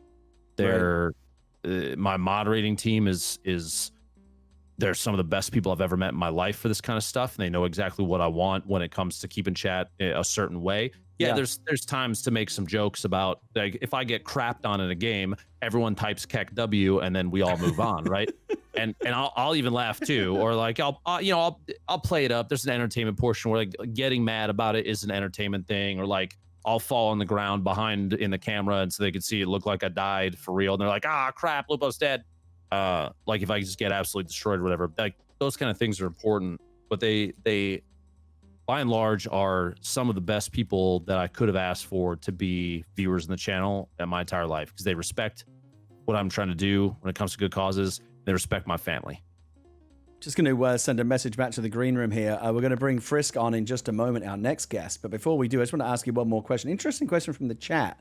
This is something that I've thought about, and I'm not even that big, but I think about this a lot, and I do what I can. Chrysanthemum asks the question, have you ever helped smaller streamers who are struggling getting viewers? Is that something you think about as someone who's achieved the level that you have, like, you know, trying to reach back down and shine a light on other streamers who are still where you once were? And if so, how do you go about doing something like that? It's tough to know the right way to support certain people, which is why I kind of just do it like on a whim. And allow me to explain. When I end my channel, I always host somebody else every single time. A majority of the time when I end my stream, though, those hosts go to people that are very low in viewership. I try to favor people that typically get a lot of bullshit. Let me be honest with you. Women in content creation get more negative shit than almost anybody that I think I've ever seen, with the exception of potentially anybody that is a person of color. Which, I mean, it's wild. And for those who are both, oh my doubly God. bad. Yeah, so you get a lot of like, so what I try and do is try and focus, because I know I have a pretty positive, supportive community. So I can't control everybody, and if there's like thousands of people, you're gonna have some shitters, and their moderation team can direct that. But like, I'll go through sometimes, just like try and follow the small, like super small content creators. Especially, you know, women, people of color, anybody like that falls into the maybe not the best opportunities for exposure. And then when I end my stream, I'm like, all right, go blow this channel up, and we just send the wave in there. I don't like taking, like, I try to avoid taking requests and stuff like that from people like, please host this person, unless it's like a charity thing, that kind of thing, right? Because it feels more natural if I'm looking into it from my own POV. You know, I want to look at it from my own perspective and make sure I'm hosting the right people. And you never know people's intentions, which is why I try and just do it off the cuff. You know, I'll if I'm streaming Tarkov, I'll go in the Tarkov directory at the very end. I'll literally scroll down to single-digit viewership and be like, this person, boom, and we'll just go. Hey, by the way, Lupo, if you want a pro tip, you know, you can search by low to high. You can get those low end single digit viewers right at the top and not have to scroll down. I just gave you a pro tip. Gary, as a boomer, I don't like change, so I'm gonna do it the way that I've always. I'm kidding. Dr. Lupo, don't go anywhere. I'm so glad that we have you on the show, not just because of the tremendous success you've achieved in the Twitch streaming game, but the way you've gone about it, the way you conduct yourself, the example that you set for others. I think you're just a tremendous example for anyone out there who wants to be successful on this platform. Speaking of people being successful on this platform, it is time to bring on our next guest. So, Lupo, I'm going to invite you, if you'd be so kind, to scooch down the couch. And the trick here is to kind of walk into the arm of the chair. There you go. Like, he's a pro. Adam, this guy's a pro. He doesn't Gary, you act like I have not adjusted my location specifically on a couch to sit next to my wife in Animal Crossing before, please. This is why I like having video game pros and streamers on the show. Their audio is good out of the gate. They know how to play the game. We don't have to hold their hand through anything. And speaking of such people, I would like to, I'm going to just take Lupo's Chiron off the screen here and replace it with the next one that's about to come up. My next guest is another really, really talented streamer. I've been trying to get her on the show for a while. I'm so glad we finally made it work out. Please welcome to the show the wonderful and talented and delightful Friskk. I'm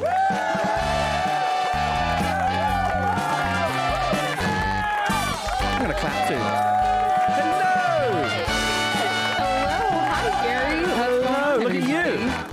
Hello, hi, it's me. Look at you. Oh, look at you. You're so adorable. Come take a seat on the couch here I just want to note that Lupo stood. I did. He did. Politely. That was very gentlemanly. I'm I'm the host, but that's no excuse. That was very rude of me. Again, talking about setting an example. Dr. Lupo is showing me up here, acting like a proper gentleman. Welcome to Animal Talking with Dr. Lupo, and also Gary's here. I'm just kidding. I'm a British person in a suit, and Dr. Lupo is making me look unchivalrous. That is impressive.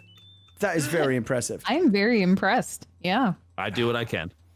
Friskk, thank you so much for coming on the show. What a treat it is to have you here. Thank you for having me, Gary. It's really wonderful to be here. I'm excited. I am very excited. I discovered your channel just recently, and there it is. There's my lovely wife Leah giving you the shout out right there. Oh, that's the Twitter account. Let's get the Friskk. Nightbot just took care of it for you. There's the shout out. Twitch.tv/Friskk with 2 Ks. You can see it there, right there in her on her Chiron, her little lower third there. I think the best way to introduce the Animal Talking audience to you, Friskk, is let's you actually, I don't know if this was something that was pre-existing or you put it together just for us, but you gave me a really cool trailer for your channel that I think is a great way to introduce you to a whole new audience. Let's head over right now. It's a little 90-second trailer. We're going to go over to monitor 2, and let's check out a little bit of what goes on over on Frisk's Twitch channel. Hi, I'm Friskk. My channel focuses on good vibes, Dead by Daylight, and everything in between. Enjoy. Wait, hold on. I know what I'm gonna do. I'm gonna leave one slime here. Nope, only one of you guys. So he can remember what happened this day. The day I stole his entire family. Oh, the salmon's ready to flip. I'm a professional now. Oh God. Hello, can we chill out?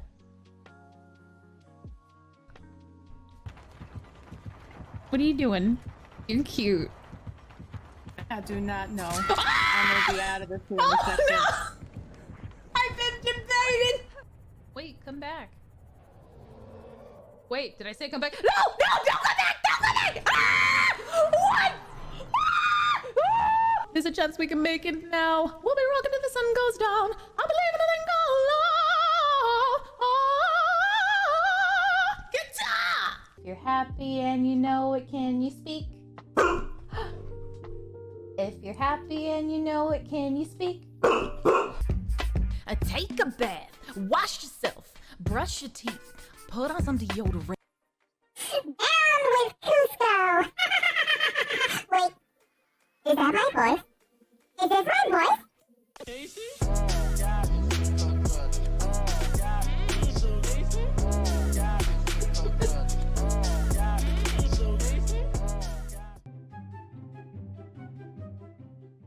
All right, so what have we learned? We've learned we've learned that Friskk has a very, very fun channel where it's all popping off. I was watching, I don't know if you were watching the chat go by there, but just in the last 94 seconds, you have won a lot of new fans. They love this content. They're loving it. I'm glad they love it. You know, when I was putting that together, I had actually put that together specifically for this. Aww. And and I was just going, you know what? I do a variety of random stuff, and I'm just going to make sure this entire trailer is just completely random. So that's what I went with. It's awesome. Lupo, have you do you know Friskk? Have you come across her channel before? Have you met, or is this a new frontier for you? So I was given the opportunity back when the Black Lives Matter movement started up very loudly, appropriately, I must say. And I reached out to a number of different people, and I said, I need to fix what is essentially the whitewashing of my following list on both Twitch and Twitter. And so I went through and I looked at a bunch of people that had been recommended to me, went down a very long list and dug through and found a bunch of people that I felt like were high quality content creators that hadn't been given the chance because of who they were, which is, in my opinion, largely inappropriate. It was a thing that I needed to fix. And so I did so. And Chris was one of my favorite people that I had found because what's not to like? She's hilarious. Her singing voice is absolutely beautiful. It's like just super funny to watch. Her dog's hilarious. Everything about it is like it's the perfect storm of things that I talked about earlier that were like, you have some of the stuff that's required to make it on Twitch. You just haven't been given the chance yet. And It was definitely a good thing that I found her. That's why on top of that, like, I wanted to be as supportive as possible around the time when everybody was going out to protest too, because she was going out at a time when I mean, I can only speak for myself that because of some medical stuff in my family, I can't. I don't want to risk anything, but Friskk, you did, and that is worth supporting because you were going out physically in person to let your voice be heard, which is what should be happening. Stop it! You're gonna make me. She's blushing. Do you have a blush? Do you have a blush reaction there, Friskk? Because I feel like now would be there. It is. That's what we want to see.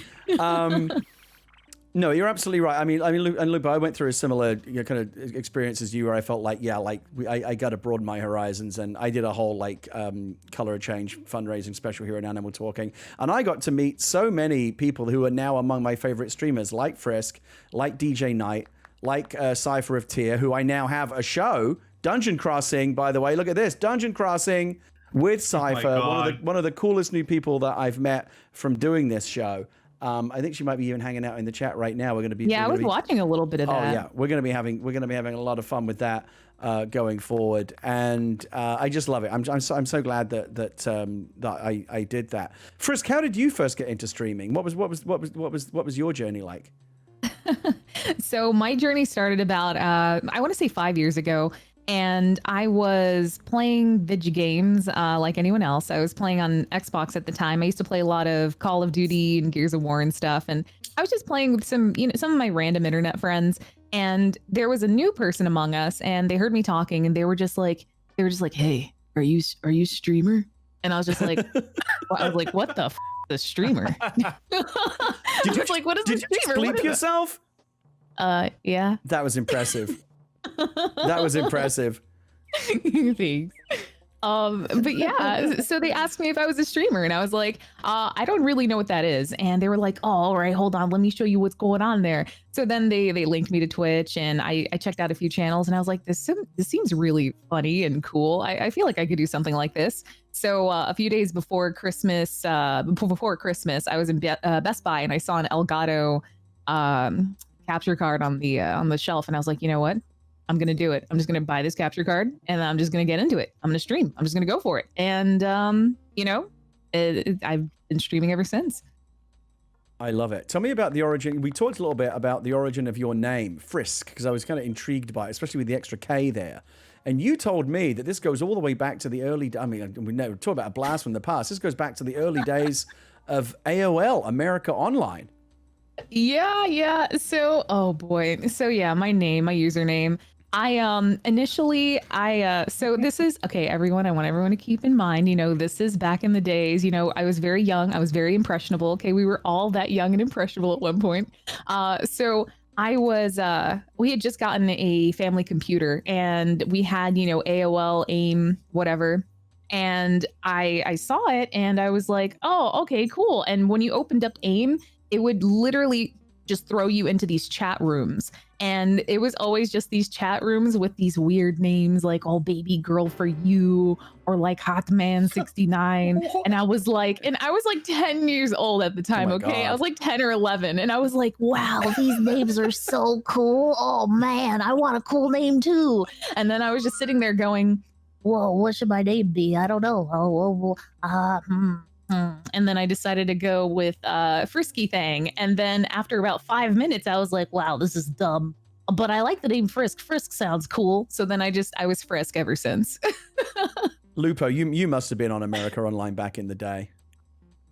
But okay, is that an age joke, Gary? You call me old? I'm speaking more to your wealth of experience than your age in particular. Yeah, yes, I used to. At one point, I used AOL Instant Messenger, Gary. What's your question? Okay. You've got mail. Welcome. Remember they used to say welcome. I used to like that guy. How many CDs for AOL do you still have? Did you build a house out of them yet? Would you remember those stats? Could. I think they said like you could walk to Mars and back with all the discs that they made. Like if you just Gary, stacked that them makes all me want to throw up hearing that. I want you to know depressing. It's depressing. 5,000 hours free, and oh my god, yes. I mean, I go back. Don't even get me started. I'm 48 years old. I go all the way back to like 14.4 baud, dial-up modems where you paid by the minute.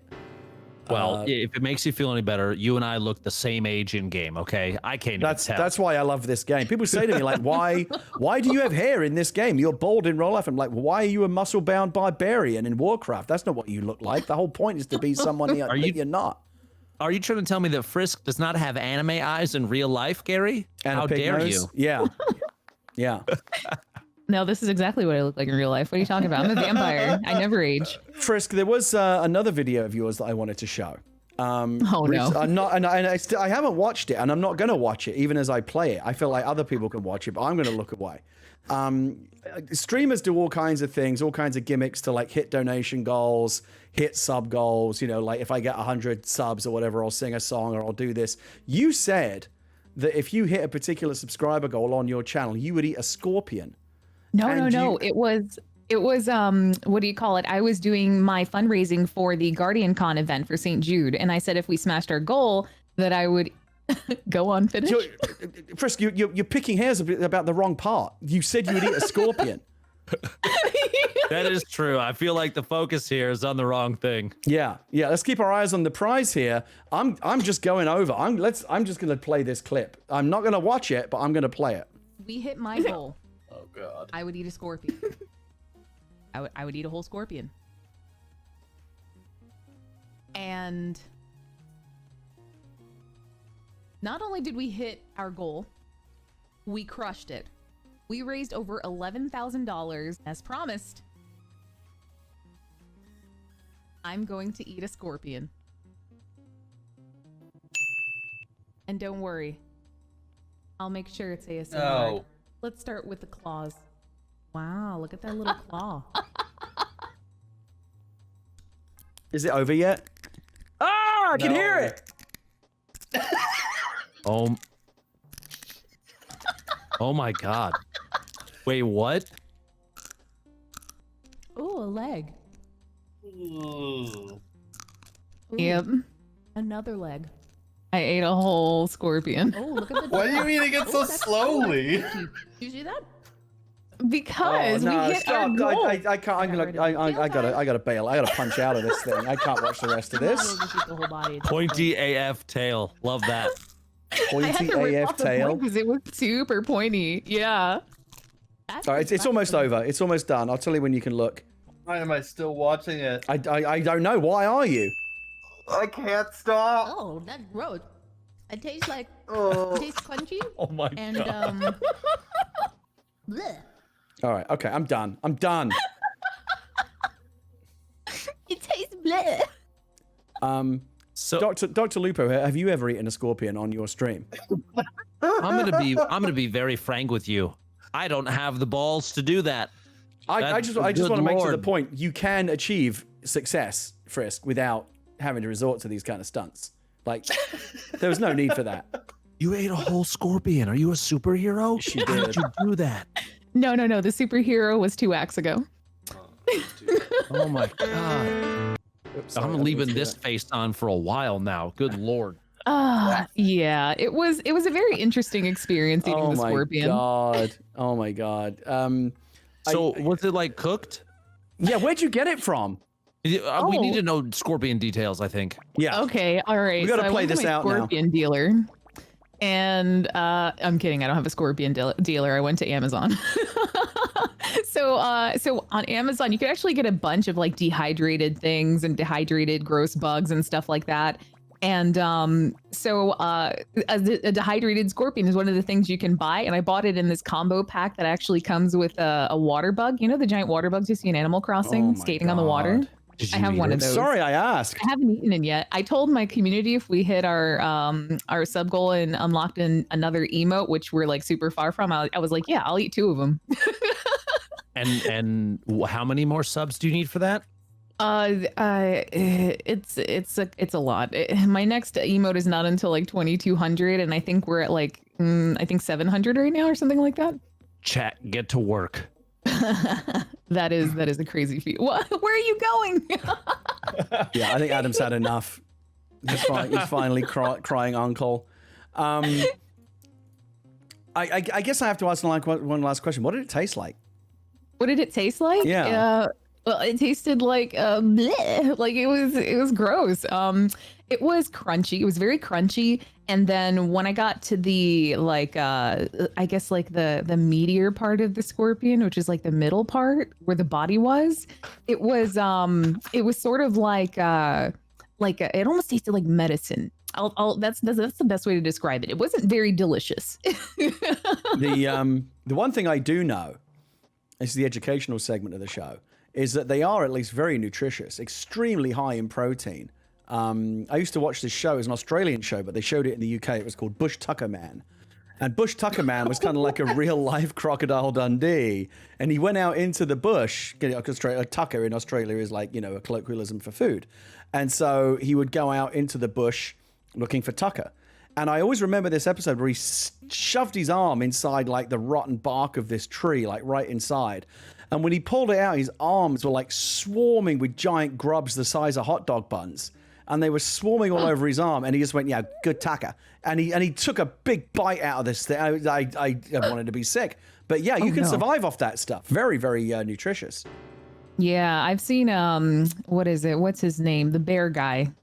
Bear Grylls. Yeah. Mm-hmm. Drinks his own piss.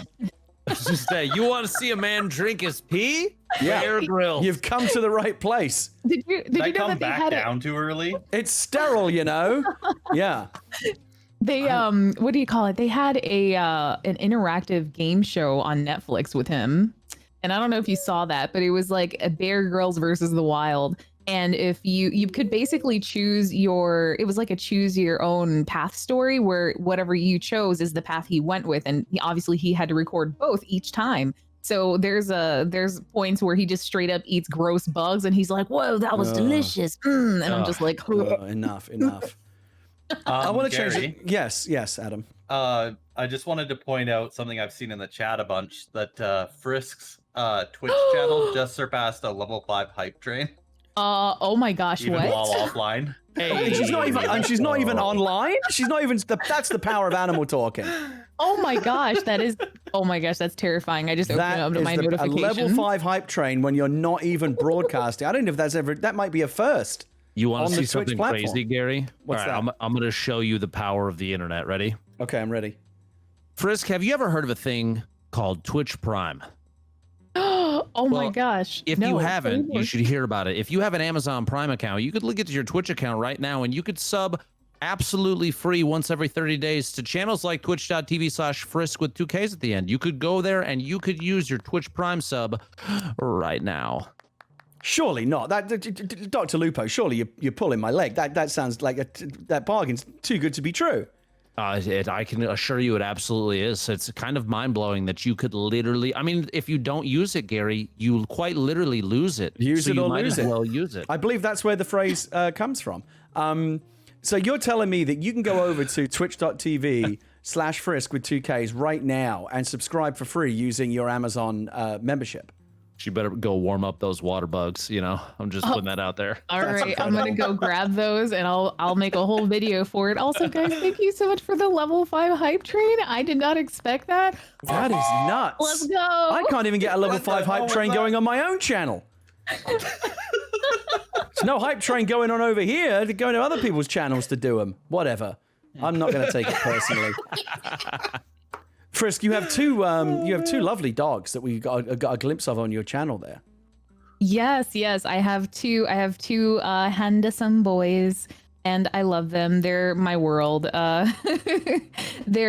I have a handsome old man. He was the red one singing If You're Happy and You Know It with me. His name is Tango. He's a 6-year-old red Siberian Husky.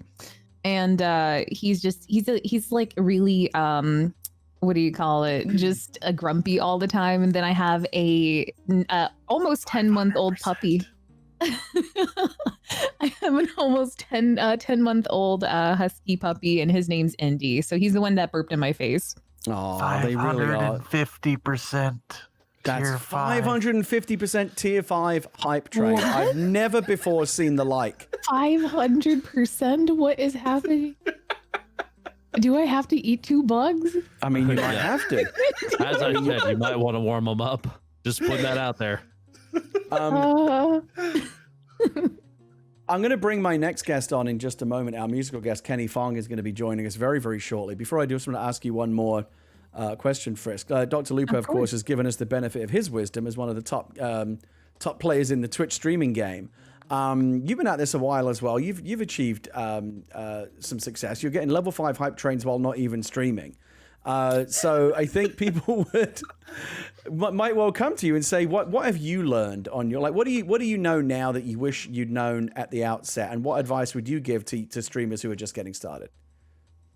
Oh boy, that's a really good that's a really good question. I mean, Barry. I'm good at my job, Friskk. I do this. I'm a professional talk show host.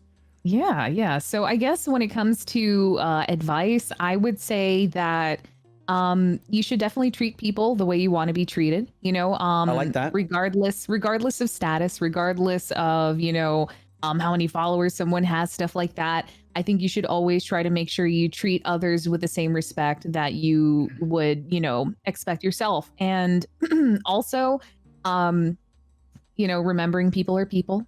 Remember that people are people. And also, when you're going out to create content, a lot of times people will try and go to people with these really crazy viewer numbers and try and collaborate with them. And the thing is that you don't want to just collaborate with people just because they have high viewer numbers or they're very popular, stuff like that. You want to collaborate with people that you're going to make amazing content with, people that you mesh with, people that, you can make content with, that everyone in the audience is going to be laughing their butts off. And they're going to be like, this is great. Because if you just stream with someone because of their numbers and you don't even get along with them very well, nobody's going to remember you. Nobody's going to want to even go to your channel. They're going to be like, oh, it's our favorite streamer and random Joe Schmo streamer #1. So you're always going to make your best content with people you really mesh with. So concentrate on that. Don't always concentrate on, searching for those huge numbers of people, because you'd be surprised the amazing things you can do with good friends. I respond and relate to all of that, and I think that's why you've been successful, is because you've been doing exactly what you were just were talking about. It's like, really, really fun vibe. I stopped by your channel on the regular, as you know, and you're always having a good time. Like it's never a dull moment over on your channel, and I love that. I think it is time for our next guest. I'm so excited about what we have in store for you, and we've never had a musical guest quite like this. We're going to do a couple of things on the show tonight that have never been done before, and the first thing to do in that regard is bring our next guest on. Lupo, you'll notice that there's a director's chair there. If you wouldn't mind sliding on into that. Let me see if I can adjust the camera angle a little bit here so people can still see where you're sitting there. And Friskk, if you wouldn't mind scooching down just a little bit onto the other side of the couch, then we'll be able to bring our next guest on. Or you could just sit there and ignore me. I mean, it's totally up to you. No. Okay. I'm totally going. I'm gonna go ahead and scooch. Bringing my hips Gary and lie over for here. some reason you to do it before the guest comes. That's all right. It's all about because timing. otherwise There's it's no like a whole formula musical here. chairs thing. It gets awkward, My next guest, what do you? Yes, that's what's awkward. when we first started on this journey of making this talk show, I felt like one of the things that we really needed to make it look and sound and feel like a talk show was great theme music. And when I was putting together, this little pilot episode that we kind of bashed together out of spare parts, I happened to be bobbing around on YouTube, and I found this. I literally just typed like late night theme tune music or whatever into YouTube, and a video popped up from like several years ago. A guy by the name of Kenny Fong, and I loved the music so much I wanted to use it on the show, and that's actually the music that you hear on the show every week. And we tracked him down. My wife used all of her Google Foo to track him down. And Kenny was very accommodating, and he not only granted us a license to use the theme music on the show, he even re-recorded and remastered it all for us and gave us a better version than we've ever had before. And he's done way more than that, as you're about to see very, very shortly. Please welcome to the show the composer of our theme music, both opening and closing credits, Kenny Fong.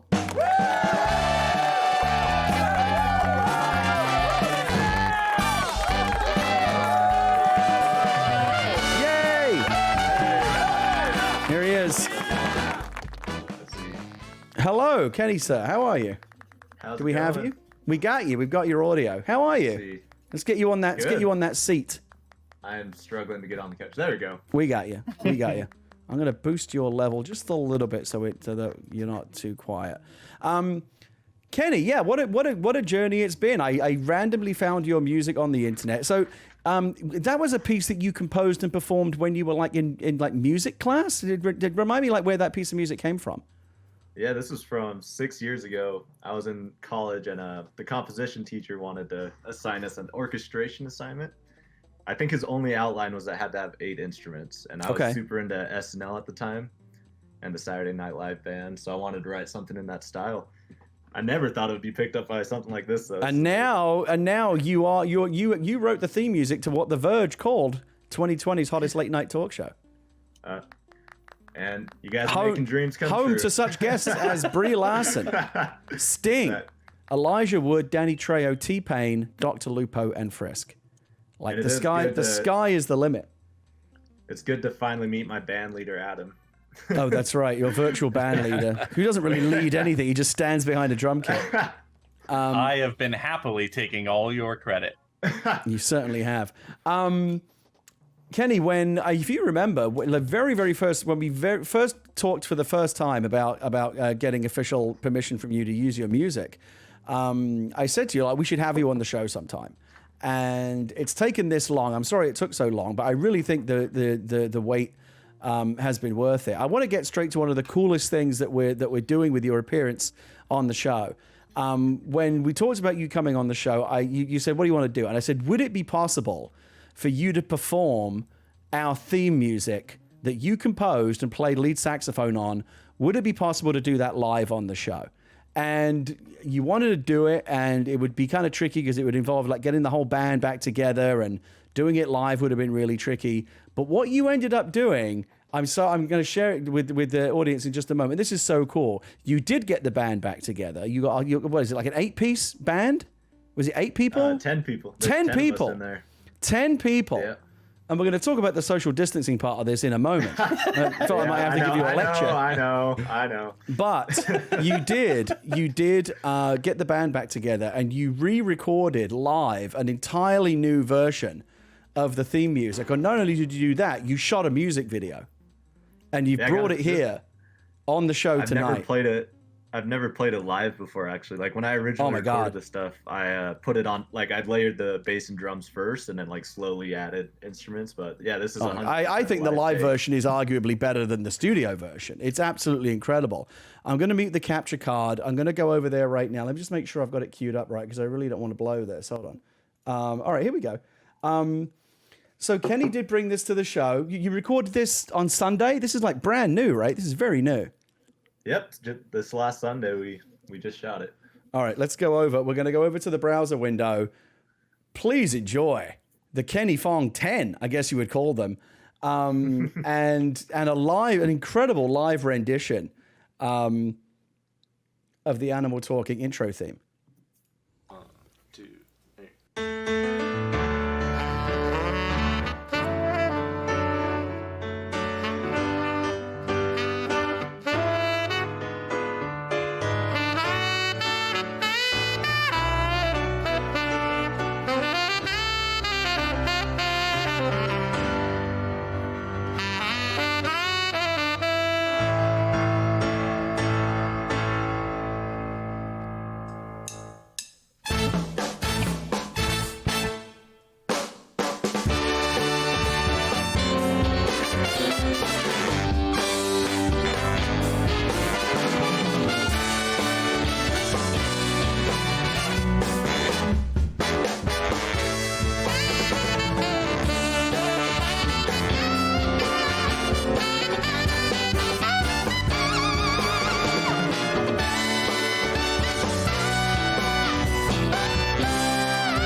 Oh my God, I'm speapress. Lupo, Friskk, did you see that? Oh my Gary, I'd like to gosh, so file a good. formal complaint. You brought a number of extremely talented people on here, and I just play video games. How dare you? But you are extremely talented at playing video games. Okay, no, but okay, you have Brie Larson, who is a fantastic actress. You have Friskk, who literally eats scorpions. Dude, I can't compete with this. Gary, I can't. Oh, you forgot the voice acting. I do voice acting too. See, She does. Gary, see? She's multi-talented. Yes. Sorry, Lupo. I didn't mean to bring you into my house and make you look bad. And there's worse to come. That's not even the best thing he's brought. Oh God. That- That's good. See, that's a good thing because that was already like fantastic. That was killer, man. That was Appreciate incredible. that. Incredible. That video, that live performance, is going to be going up on the YouTube channel after the show, so you'll be able to go and enjoy that at your leisure.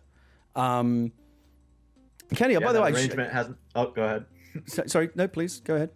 Oh, that arrangement, I haven't changed it in 6 years. So that was just, I gave everyone the sheet music. About half the guys had never seen it before, and they just came in and killed it. But I mean, you Super clearly impressed. riffed on it and kind of made like there's new stuff going on in that version that isn't in the original. Yeah, definitely. We changed up the instrumentation a little bit and just tried to give it a little flair. And I'm very happy with what we got. That was 100% a live take. I had my roommate actually mix and master it after we got it, but I'm super happy with how it turned out.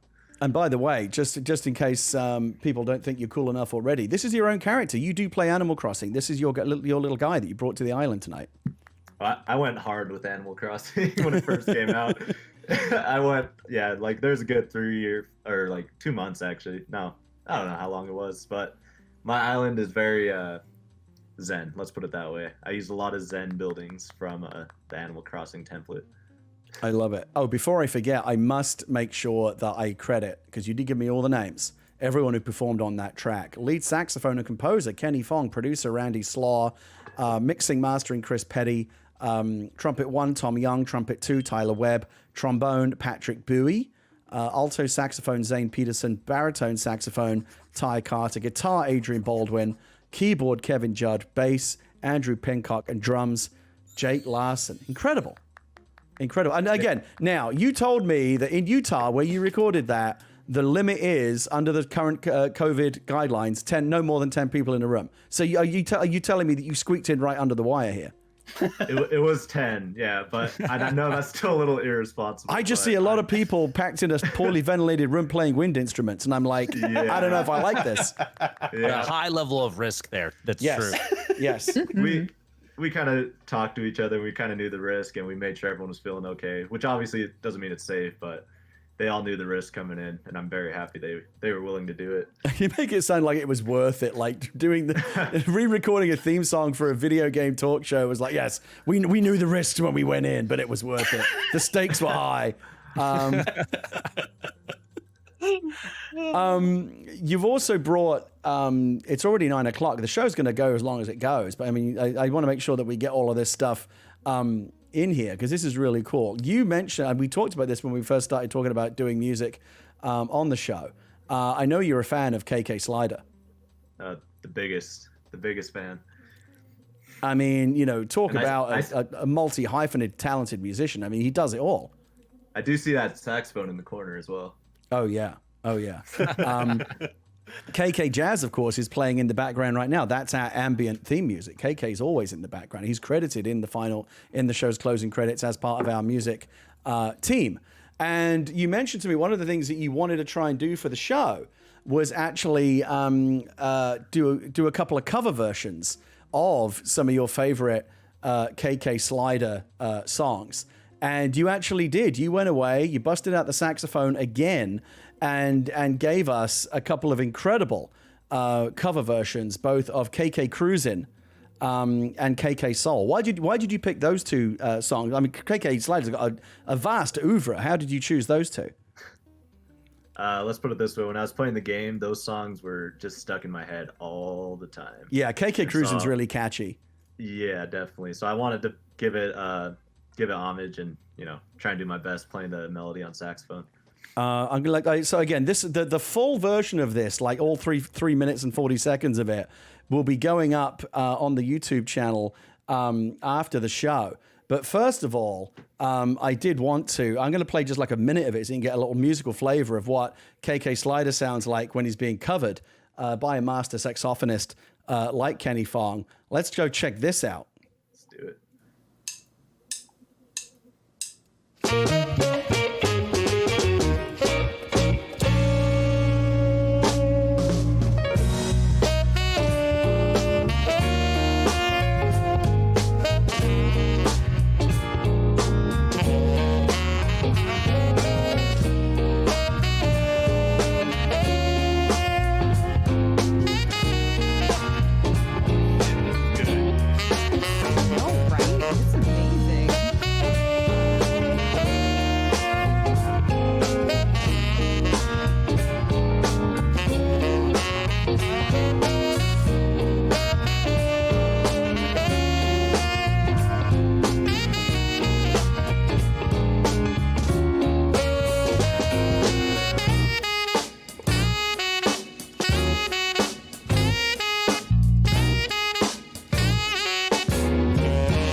And that's just the first minute of that track. That's a 3 minute and 23 second track. That's all going up on the YouTube channel after the show. Kenny, that's incredible. I mean, I have to ask you, how did you first start playing the saxophone? Because you are incredibly talented player of the saxophone. I just started in junior high. Started on clarinet in 7th grade and moved to saxophone in halfway through. It's just something I. You make it sound like this is something you just said. Yeah, okay, I'm just gonna be excellent at the saxophone. Just like did it. There's definitely a rite of passage. It took some time, but I want to keep improving. Like I'm never happy with my musicianship, and I want to keep getting better. Was that Dr. Lupo? Was that a sad sigh from Lupo over there? I recognize that sigh. Gary, I realize that I've spent 33 years building up no talent in comparison. Sad. Yeah, you're never gonna make anything of yourself, Lupo. Come on. Kenny, that was stellar, man. That was incredible. I appreciate that, man. You also did bring another one. It's like there's just no stopping you. I don't see if I'm just trying to cue it up right here. You brought so much music. I'm gonna go over here. So this is now. I'm gonna just a minute just to give you a little flavor. And again, the whole thing will go up on the channel after the show. Here's Kenny now, changing it up a little bit with a little bit of KK Soul. Let's check it out. Oh yeah.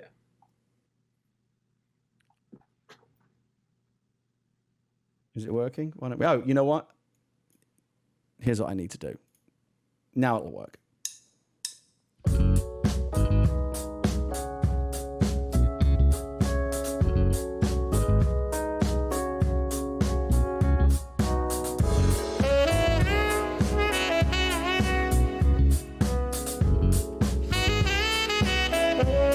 So mellow.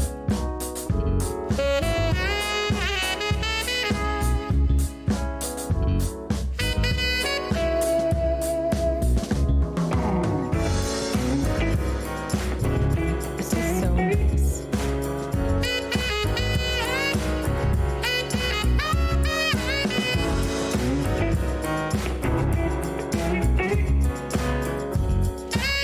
I can see myself cleaning my house to this music. Oh, absolutely.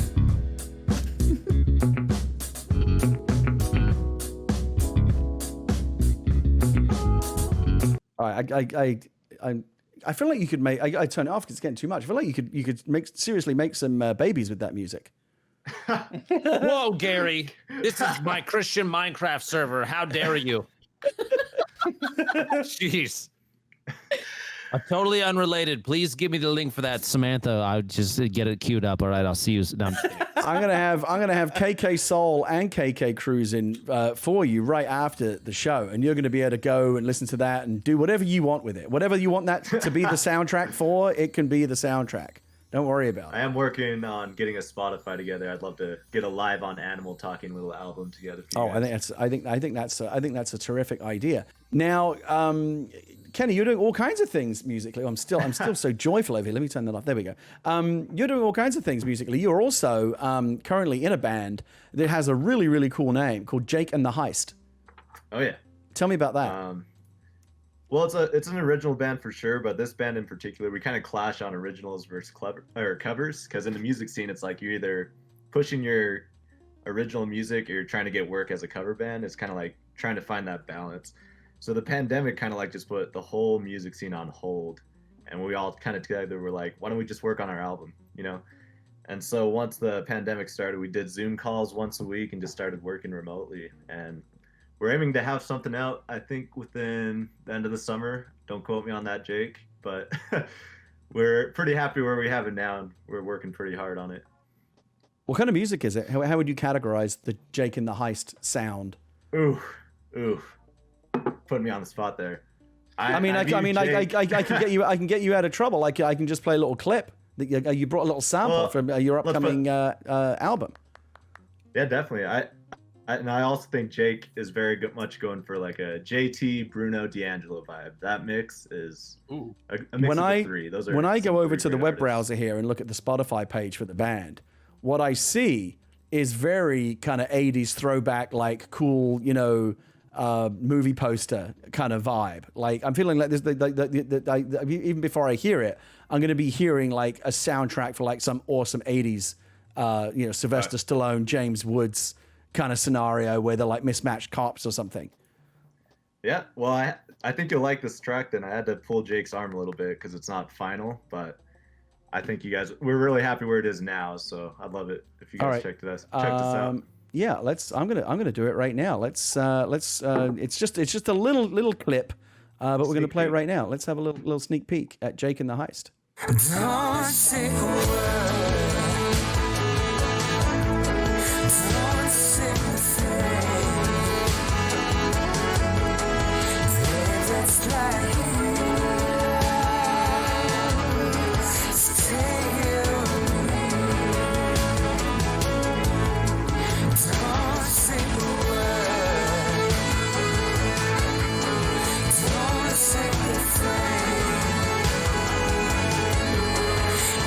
That's like stay with me.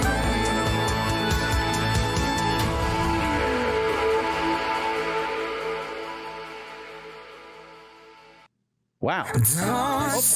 So good. I almost played it again. Yes, I'm totally getting the 80s throwback vibe. That felt like the love scene from like, the cop, like the young Tom Cruise. I want to say like young Tom Cruise. Who else would have been in that movie? Maybe like one of those like a young Billy Crystal, but like doing like, kind of like playing a cop, that kind of vibe. That's what I'm feeling. Friskk, you seem to have enjoyed that very much. You can't stop clapping over there. I can't. I'm going to keep clapping because Kenny deserves all these claps. You can't stop me. Thank you, Friskk. It's pretty good. It's pretty good. We went with that because I had the saxophone on it too. I noticed you burst out. I'm loving this. But like, where's Kenny? And then you kind of busted it out right at the end there with the lead sax. Yeah. I kind of miss the days in like the 80s and 90s, mostly in the 80s. But like, do you remember when like every big pop and rock song had a bitchin' sax solo? That went away. Oh yeah, those were the days. We're trying to bring it back though. You shaps. I mean, if anyone's going to bring it back, it's you. My goodness. Now we are coming towards the end of the show, but we don't let anyone get away out of here without stepping up to the microphone. Brie just did it on the couch because she needed to get out over there, but the microphone's right over here. If you would like to step over. I don't know who wants to go first, but I'll invite whoever wants to go first, really, to come over and stand next to the microphone here. And please tell it, and do please, by all means, tell us a bad joke. Oh. Who's going to do it? Who's coming first? Oh, gosh. Someone's going to bite the bullet here. You said a dad joke? Bad joke or dad joke? I don't know what the difference is. Who just went up the stairs? He's gone. He escapes the show rather than tell a joke. It's the stage fright is getting to me, Gary. I'll go first, Gary. All right. Okay. Lupo is up first. Okay. I'm going to put Lupo. Okay. So I'm doing at the end of this. All of the people in the chat vote on who they thought had the best joke. Actually, I need to put Brie in first because she did the interrupting cow. She might still be able to win this. Friskk is getting hype trains while not even broadcasting. Maybe Brie can win a joke contest while not even being on the show. Let me see here. Lupo will go. Okay, Lupo, this floor, sir, is yours. All right, Gary, I have a question for you, my friend. Why did Karen press Control-Alt-Delete? I don't know. Why did Karen press Control-Alt-Delete? So that she could talk to the task manager. Wow. Oh my God. I don't even know where to start with that. I don't even know where to start. Here's why I think Lupo's going to do well with that joke. That's the kind of joke that there's like he knows the room. He knows how to read a room and tell the kind of joke that this very specific audience will enjoy and appreciate. I totally thought of that on my own, and it has not been tipped to me many times during stream. I promise. You got to hear jokes somehow. Nobody goes around thinking like everyone makes up the jokes that they tell. You just hear them. Friskk, hit us. Okay. Wait, hold on, Gary. Do you use your right hand to stir your coffee? I actually have to think about that. Hold on. Do what? Yes, I do. Huh. I use a spoon. Oh, I feel like even more of a chump because she made me think about it. You know what I mean? Oh, that was good. That one left a mark. All right, Kenny. All right, Kenneth. All right, we're sneaking in. All right, give me a second. I gotta get into character here. Oh, you have. Oh my I God, worked just on to get cruise into ships for a character. couple years, so I'm giving Okay. a third here. Start over. I talked over you. I Sorry. get into character here. All right, ready? Okay. Yep. What be a pirate's favorite letter? Oh, I don't know. What be a pirate's favorite letter? Uh-oh. Am I coming through? Yeah. Hello? I don't think we heard the punchline. Oh my God. Is it? I can't tell if he's doing like a really out there performative alternative comedy bit, or if he just lost his connection. I mean, I feel like we lost connection for a while. Sorry about that. Okay, you know what? Let's start over. Let's start over. I'm going out on a limb here. I think I know the answer, but try me again. Okay. Am I coming through? Yes. Yep.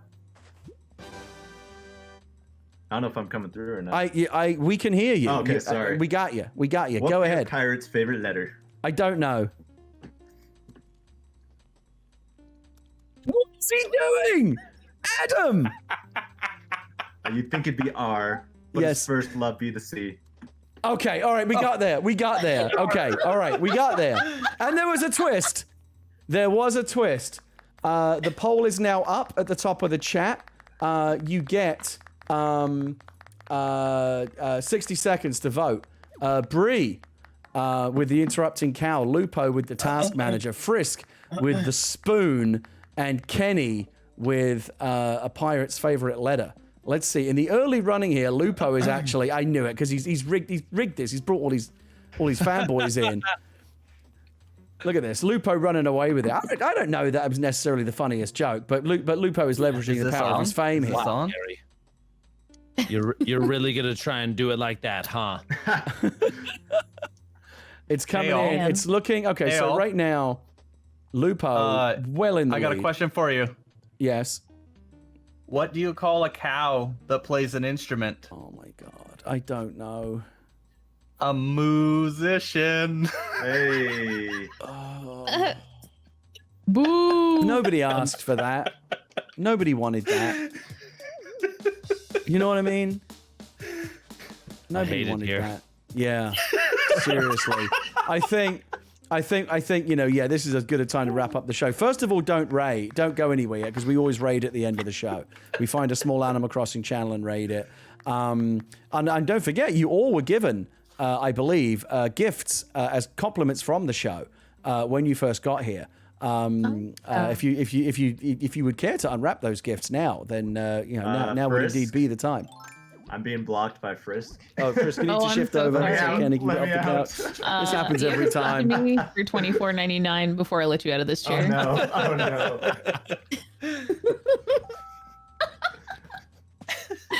right. Are you guys getting those gifts out? You got me the raccoon figurine, and Yes, I've it's never been happier. It's the worst object in the game, and all of our guests get it. Yes. It's that thing behind the couch for It anybody is. that doesn't Yeah. know it. If you want a little preview of what awaits you when you get that thing back to your own house. It's beautiful. Yes. The other thing we always do at the end of the show. Oh, and by the way, there's one more surprise before the show. Kenny's brought a little something else as well that I'm very excited to show you. Also, I'm going to announce next week's guests in just a moment. Very excited about that. You also, oh, you know what? I forgot to bring any party poppers. I always screw up. Everyone else has them though. I'm the host. I don't need party poppers. I'm happy enough as it is. Next week's guests on the show will be back at our regular night. Thursday we did it at a slightly different night to accommodate our guests. Next week we're back at our regular Wednesday night. July 29th, 7 p.m. Pacific. And we've got a really, really interesting selection of guests. I think you're going to like this one. A little bit different, but really, really cool and interesting. Justin Roiland, the creator of Rick and Morty, will be here. Not just the creator of Rick and Morty, but of course the voices of Rick and Morty. And yes, that is the headshot that he demanded I use. They sent me a perfectly nice one. They sent me a perfectly nice professional looking one, and then he got on the email chain and said, "Don't use that. I insist you use this one instead." And that's that's now what you get. Susan Orlean, New York Times best-selling author of The Orchid Thief, which is, I'm sure you know, was made into the Nicolas Cage movie adaptation by Charlie Kaufman. And she's written several other amazing New York Times bestsellers as well. Very, very accomplished author, and recently achieved virality by getting drunk and basically telling all of her family to go fuck themselves on Twitter, which everyone, including me, just thought was wonderful. And I thought I gotta get her on the show. And so she'll be joining us next week as well. And then a very, very talented band out. Oh, here's Leah. Leah just decided to show up at the end. Why not? She works as hard on the show as anyone else, and she deserves her place in the spotlight. Very, very talented band, 4-piece band out of Canada called the Elwins will be playing on the show as well. So that's next week's show. Justin Roiland, Susan Orlean, and the Elwins. Very, very excited about that. Adam has busted out the big fish. That's, what can I tell you? That's what he does. We'll be back next week. Again, stick around for the credits. We're doing something a little bit different with the credits this week. I think you're really going to enjoy it. And then, of course, at the end of that, we will raid. But to all my guests, to the incredible. Hey, Adam, do you remember when Brie Larson was on this show like 2 hours ago? Yeah, I remember that. Was pretty awesome. Oh, that was cool. Brie Larson, DrLupo, Kenny Fong, and Friskk, and of course to everyone who helps me make the show, Adam Nickerson, my wife Leah Witter, Kate Stark, all of our mods, and also some of Lupo's and Kate's mods who came along to help out tonight, because we anticipated it would be a big show, and it was. They've done tremendous work in the chat tonight. Let's see some mod love emotes in the chat. And the Order of the Sunfish. And the Order of the Sunfish. Yes, don't forget. You'll see us all again. Me and Adam at least, and Shannon, and Cypher, and Brian Gray, Urban Bohemian. Dungeon Crossing Saturday morning, 10 a.m. Pacific. We're going to play Dungeons and Dragons inside Animal Crossing. Don't forget to subscribe to the YouTube channel, youtube.com/GWitter. All of the full episodes are archived there, along with clips, highlights, things like the Kenny Fong music videos and the KK Slider covers that he brought along. They'll all be going on the YouTube channel. Please do give us a subscription. We're really trying to grow that channel. I'm going to leave you with something that I really Kenny brought this. And if you liked the opening theme, the video that he did, my goodness, I think you're going to like the closing theme. I'm going to mute the jukebox. I'm going to mute Discord here just so that we can get clean audio as we play out the end credits here. Ladies and gentlemen, everyone who came to watch the show tonight, thank you so much. We'll see you next week. Well, don't forget, we're going to raid at the end of the credits. But before we do that, let's play the credits. Here's Kenny Fong one more time.